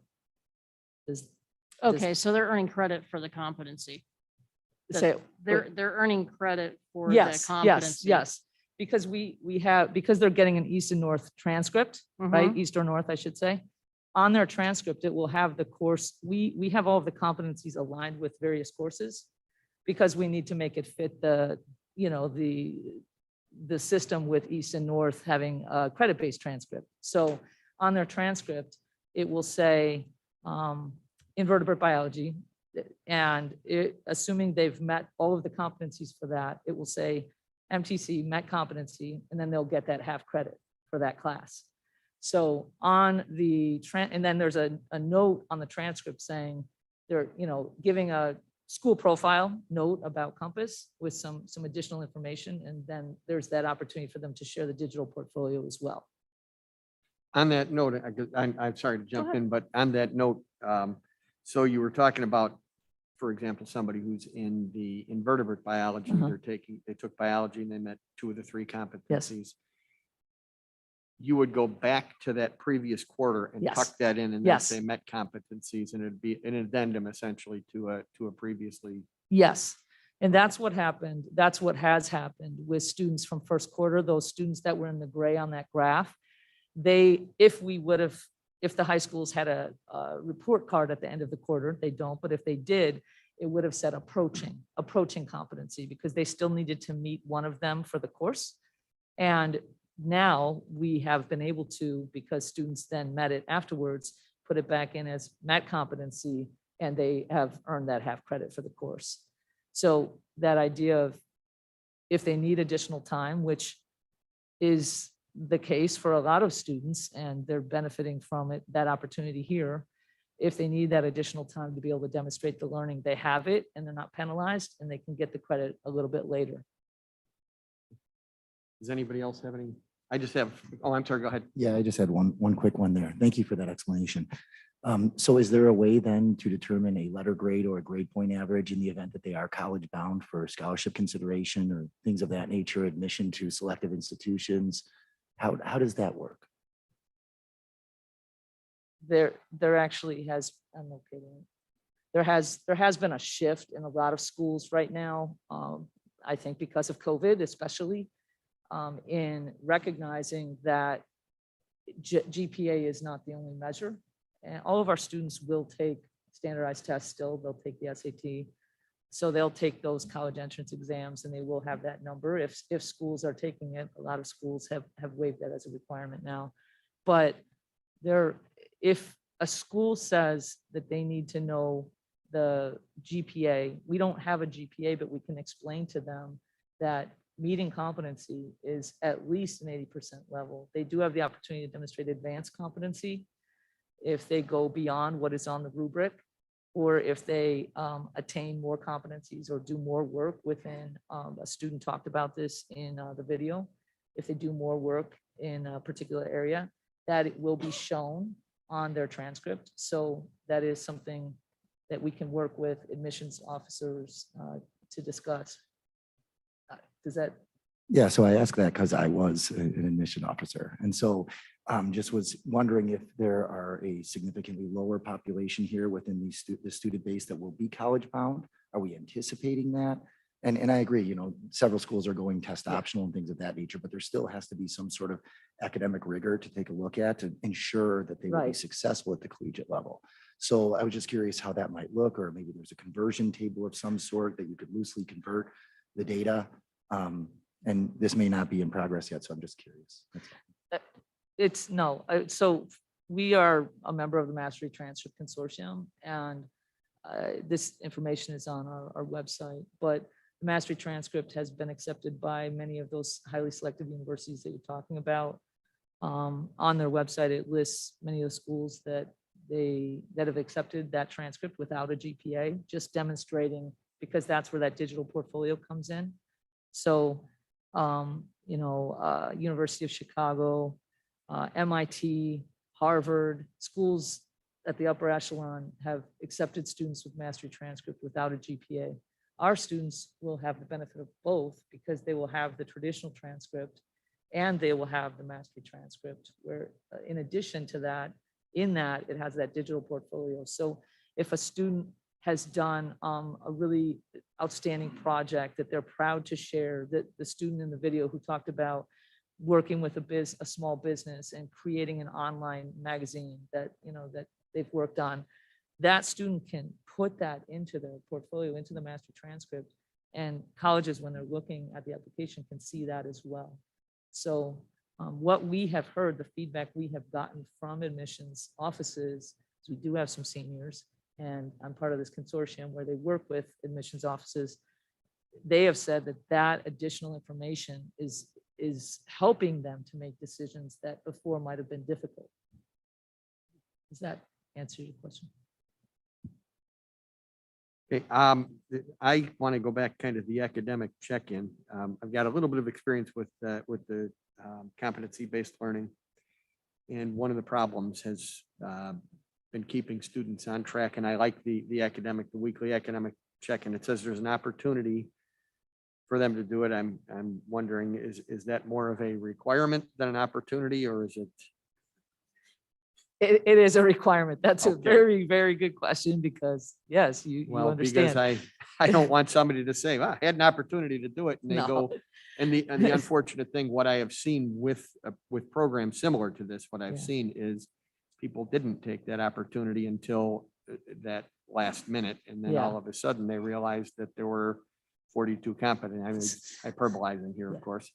But many competencies they hadn't reached, and no one had stopped them. So I guess my question is, what happens when somebody is having those struggles? What interventions, do we have kind of some standard interventions in place to say, this is what you need to do, and we're going to give you a timeline at this point? Yes. So we talked about flex time before, and we're at the comprehensive high schools, they have a study hall and they're assigned a room, and they, that's where they work. But for us, we have flex time where students can make some choices. They have, if they are demonstrating competency in all of their courses, they have a lot of choice in what they use that time for. They can go in labs, they can do various activities. But if they have not met competency in a course yet, then they have assigned flex time. And they will be working with that teacher to try to get that additional support to be able to get to the level that they need. So that's the first step. The next step is, if they continue to need some time, as Audra alluded to before, we have our Block C, which we don't have as many students attending because we have a lot of students who are attending a first and second period at Eastern North, and then they come here, so their day ends at 2:25. We have Block C, right, which is 2:30 to 3:45. They can register for that and stay and get extended academic support during that time. Or they can come during Block D and do the same thing. We have teachers available to do that. And it actually works very well that is the time when we have some other students here already. So there's no stigma if you're staying, because a lot of people are here for class and there's a flexible environment. So we've had a number of students take advantage of that. Does that answer your question? Pretty much, yeah. I just want to make sure we have something in place that's imposing a requirement when they hit a point where maybe the freedom gets to them a little bit. Yes. Another piece with the advisory and with that Monday time where they're checking in their progress monitoring, that's an opportunity, as Sharon had mentioned earlier, that they have a small environment, they have that staff member and that group of students that they're with for the 4 years that they're here. If they start freshman year, that also is an opportunity for that advisor to get to know the strengths of the students, to get to know the challenges of the students, to get to know the career aspirations and collegiate aspirations of the students, so that they can provide that counseling, they can provide that support, they can give those nudges in terms of encouraging that, accessing additional time, even beyond flex time, to demonstrate their competencies.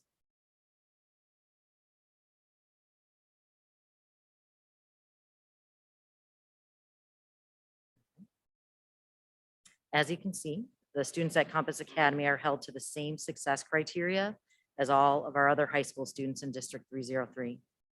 The exceptions are the cumulative GPA of B or better and the same proficiency level measurement for Algebra 2. Compass Academy, as we've talked about, does not assign traditional letter grades for coursework, instead communicating a student's level of competency through statements for each course, including exceeds competency, meets competency, and approaching competency on their report card and District 303 transcript, as Sharon was mentioning before. In regard to the Algebra 2 difference, as mentioned earlier, competency proficiency is at least 80% mastery on the skills, while the traditional high school level of proficiency is measured at 70% mastery of the skills as it relates to a C grade in the course. One additional success criteria indicator for Compass Academy students is the inclusion of the achievement of at least 75% of their individual success plan goals each year. The data represented on this slide is baseline PSAT data for both math and evidence-based reading and writing, EBRW, for the students enrolled in Compass Academy. The data is from the students' performance on the PSAT last spring of 2021, prior to them attending Compass Academy. We purposefully focused on the spring 2021 PSAT as baseline data to allow for a spring to spring growth comparison. This comparison will help us to determine how well Compass Academy is meeting the needs of our students.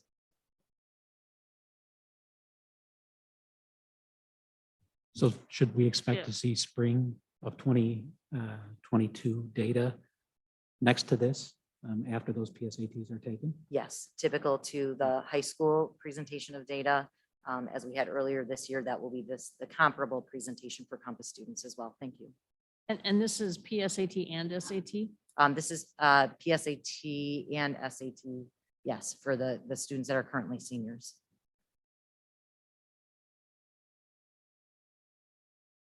Due to the structure and nature of the Compass Academy program, additional funding sources are available to the program.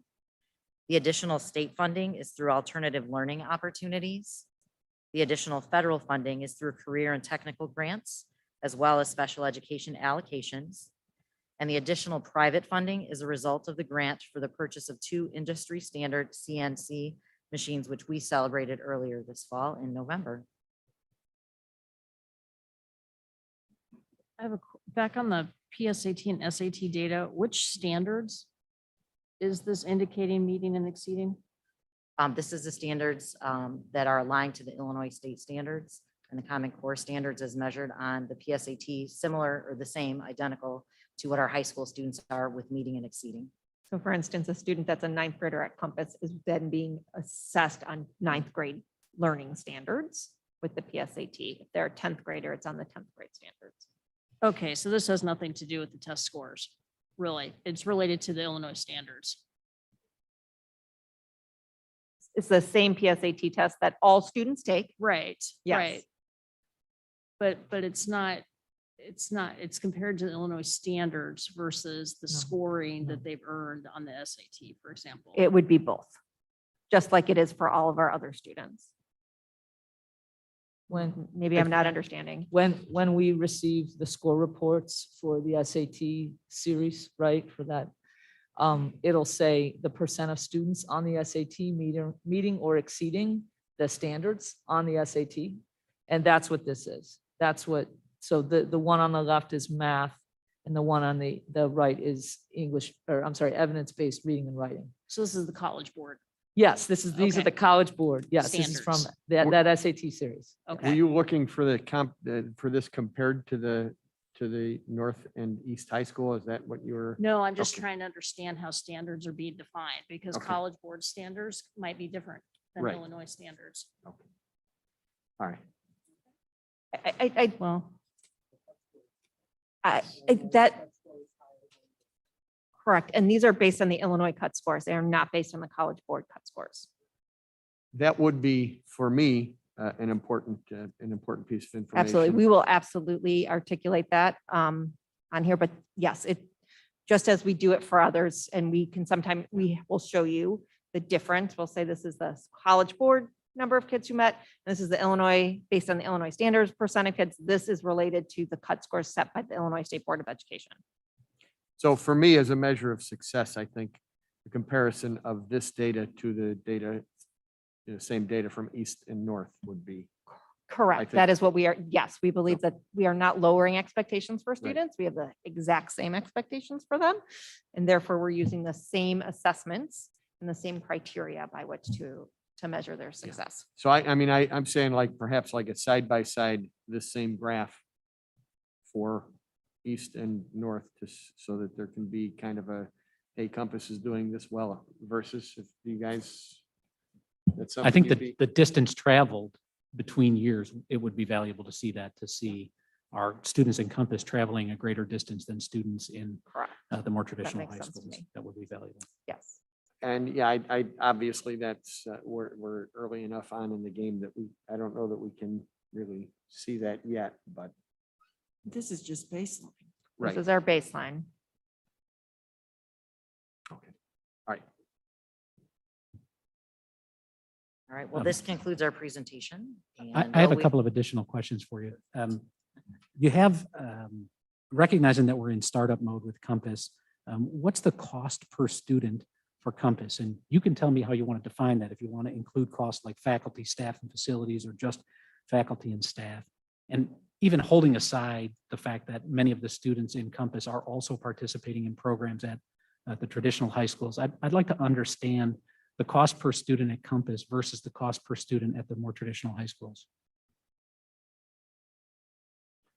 We actually do have that information for you. I'm going to ask Mr. Attaway to come to the microphone and answer that question. The calculation is it's a little challenging because there's different kinds of programs available in those places, and some programs are very expensive. So he can explain kind of what we've calculated and how we calculated it so that you can see.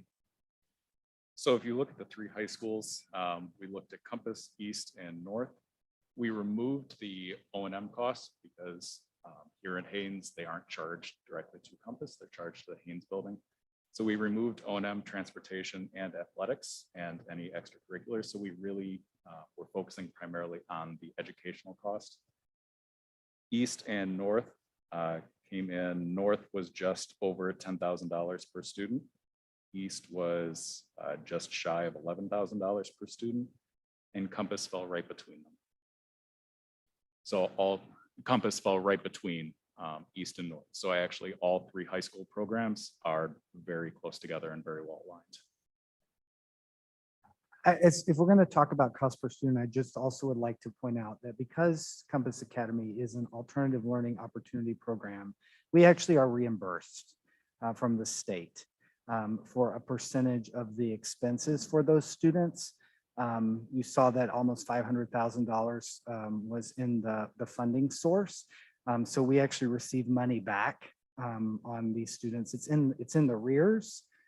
So we get reimbursed for them. Each year we apply for that grant and do receive some additional funding. The state's looking to incentivize this kind of programming for students and to provide these opportunities. So there's additional funding available as well. Dr. Pearson, thank you for that. Is the 10.5K per student for Compass, is that net of those additional revenues that come in to support the program so that the actual costs are higher, or is this how do we think about those revenues? That is not net of revenue, so that is just cost. One more follow-up on that. You have a timeline that you shared at the beginning of the presentation for 200 students and 18, if I have the number in my head rightly, 18 faculty at that 2024 timeline. How will the costs look then? Will they stay the same, or will they go up? Will they come down? That's a calculation we still need to run. We have not projected that far out into the future yet, but we'll run that within the next week.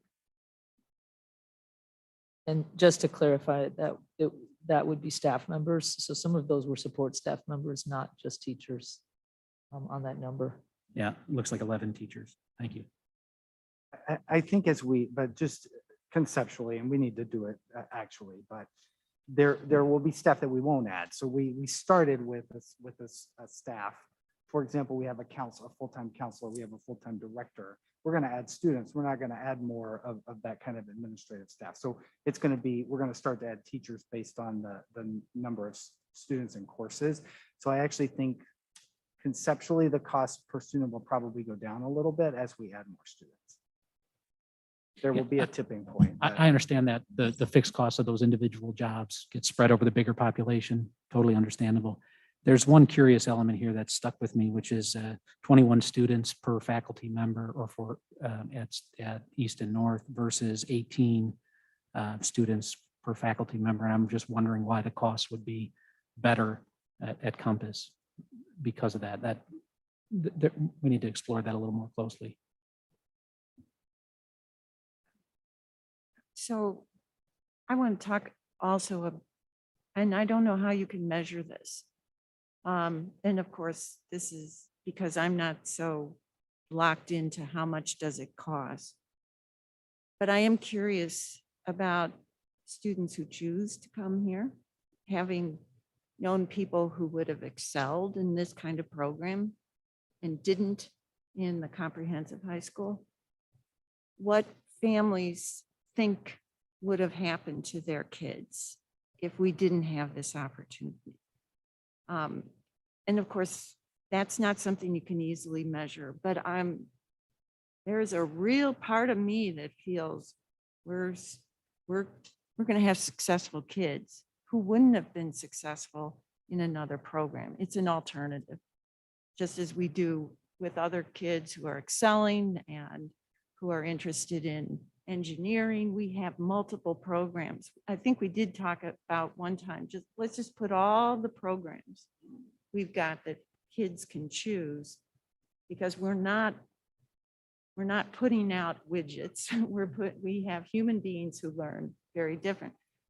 So it's part of me would like to know what we've done to support students who would not have had the success in a typical high school. And I don't know how you do that. And I guess I don't know that there's a way for us to do that, right? That would be like, how do we know who wouldn't have been successful if this is an option that they chose? But I think the way to think about it is to think about it in terms of, are the number of kids who are meeting standards increasing? Because these might have been students, if that's the case, who might not have been without this opportunity. So we should start to see all those other indicators increase because we're reaching more students, and therefore more students, we're reaching students in different ways, and then students are able to learn in a different way. We're providing those opportunities. I think it'll be really interesting too, that there will be students who will choose to come to Compass, but can't handle that flexibility, that they do need the structure that a comprehensive high school. Even in my own family, I know some kids would have done just really great at Compass, and others couldn't handle that kind of freedom. They needed the more structure.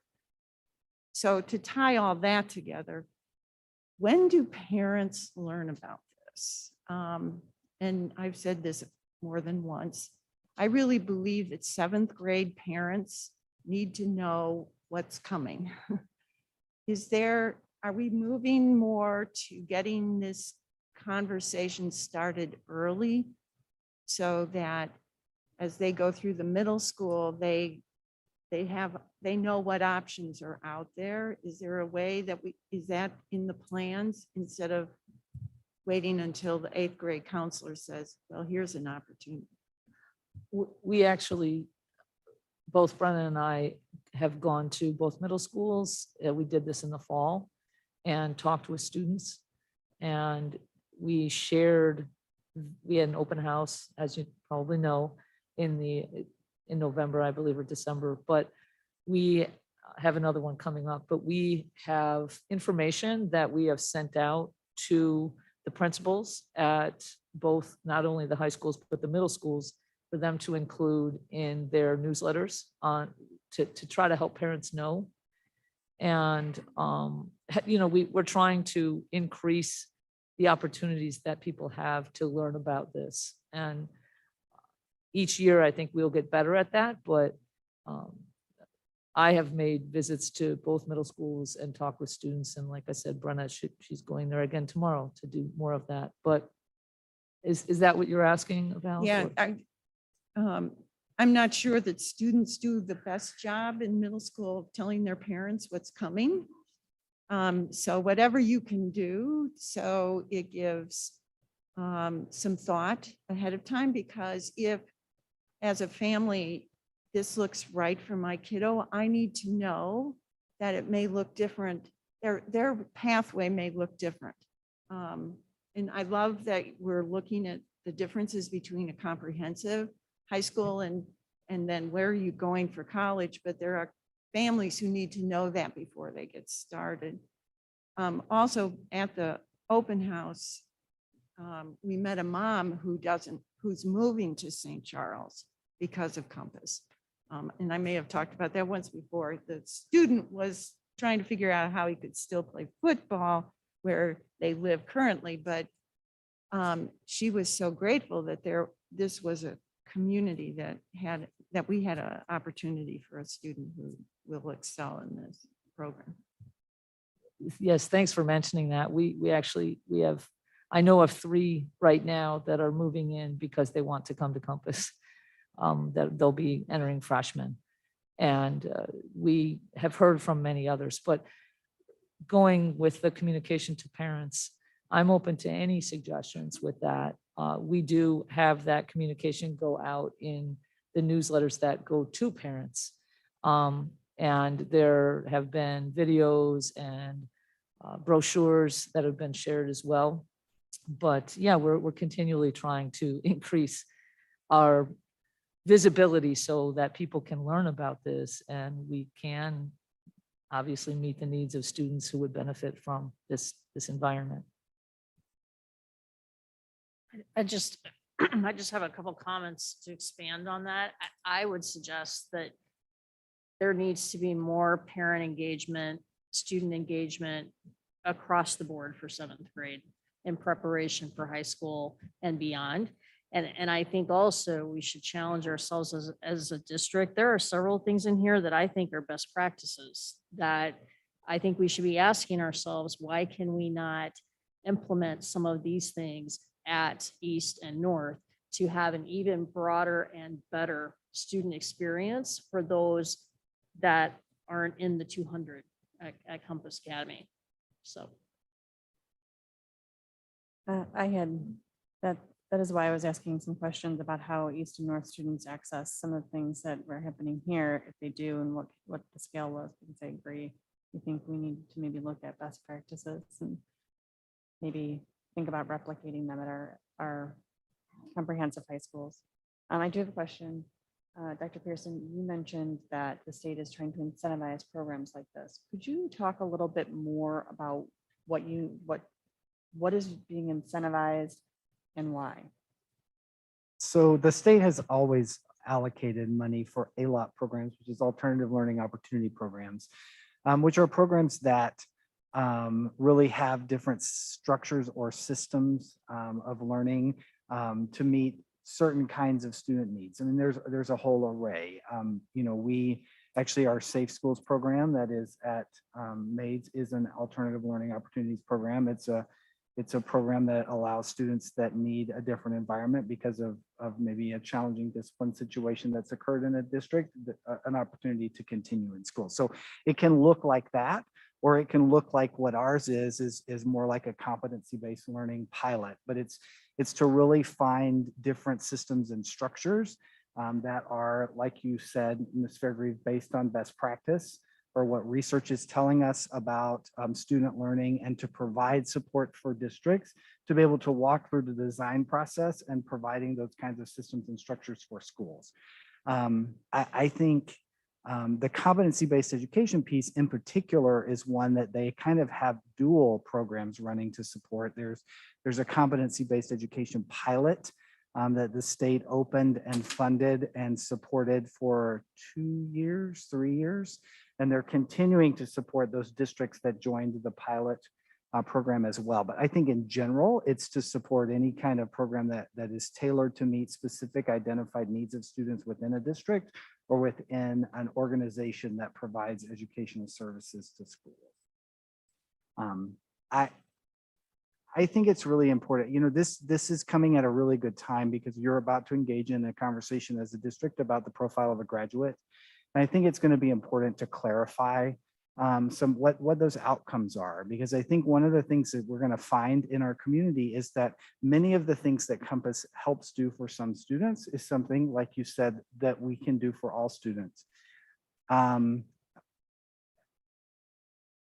It is challenging to do everything we try to do in a comprehensive high school setting and provide all of these different kinds of programs, flexibilities, and experiences. I will say that our high school teachers brought up as part of our conversation in Coffee with the Superintendent that they really are ready to begin to explore perhaps some different systems and structures at the high schools. Now, what that looks like, we don't know, but that they would like to start to have some of these same conversations about what does the high school learning experience look like for students? How do we ensure that it's rigorous, but also how do we ensure that maybe we're addressing some of these personal and life competencies that are becoming so critical for success beyond high school? And what do those structures look like? So I'm looking forward to knowing that those conversations will take place, but I think the precipice for that will be defining that profile of a graduate as a district and a community, and then comparing the opportunities that we provide to students to what the vision is for those outcomes.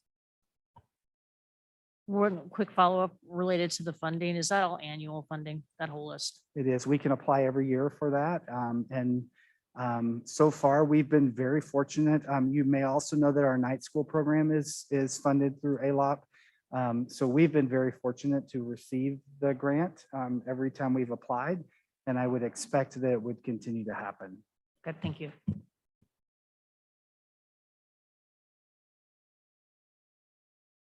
Anyone else with questions? We have on a separate agenda, I just wanted to remind the board that we have on a separate agenda that we have an over $1 million investment pending for this building in support of Compass Academy. Now that'll be covered in business services and then at the board meeting, but I just wanted to bring that back to the board's attention. I was a little, want to make sure everybody was thinking about it. And that is why you got this presentation tonight, because that was part of the conversation. We did change the agenda because we knew we had a board meeting ahead. So we pushed some things to next month and felt that Compass's presentation would help in the discussion on the additional money for the building. Okay, well, I think that is it. Thank you very much. I appreciate the time. And the next item up is end of meeting citizen comments. We have none. Future agenda items, and again, these are oftentimes, as occurred tonight, subject to change based upon time constraints. So, Dr. Yep, so we currently have planned to bring back to the board some information related to early release and how that's been working. That was a request that you all had from us last year. To bring the student achievement report in terms of data and as it aligns to our winter data. And then also to do just a brief update on our equity audit as that process gets underway. Okay. All right. Anybody have any agenda items that they're hoping to see? I don't have a specific agenda item, but I'm hopeful that the board will start getting at least a monthly update on the equity audit and the work that's being done and so forth on that front. Okay. I believe it's being noted. All right. Well, then I think that being said, we can adjourn this meeting at 7:49. Thank you very much.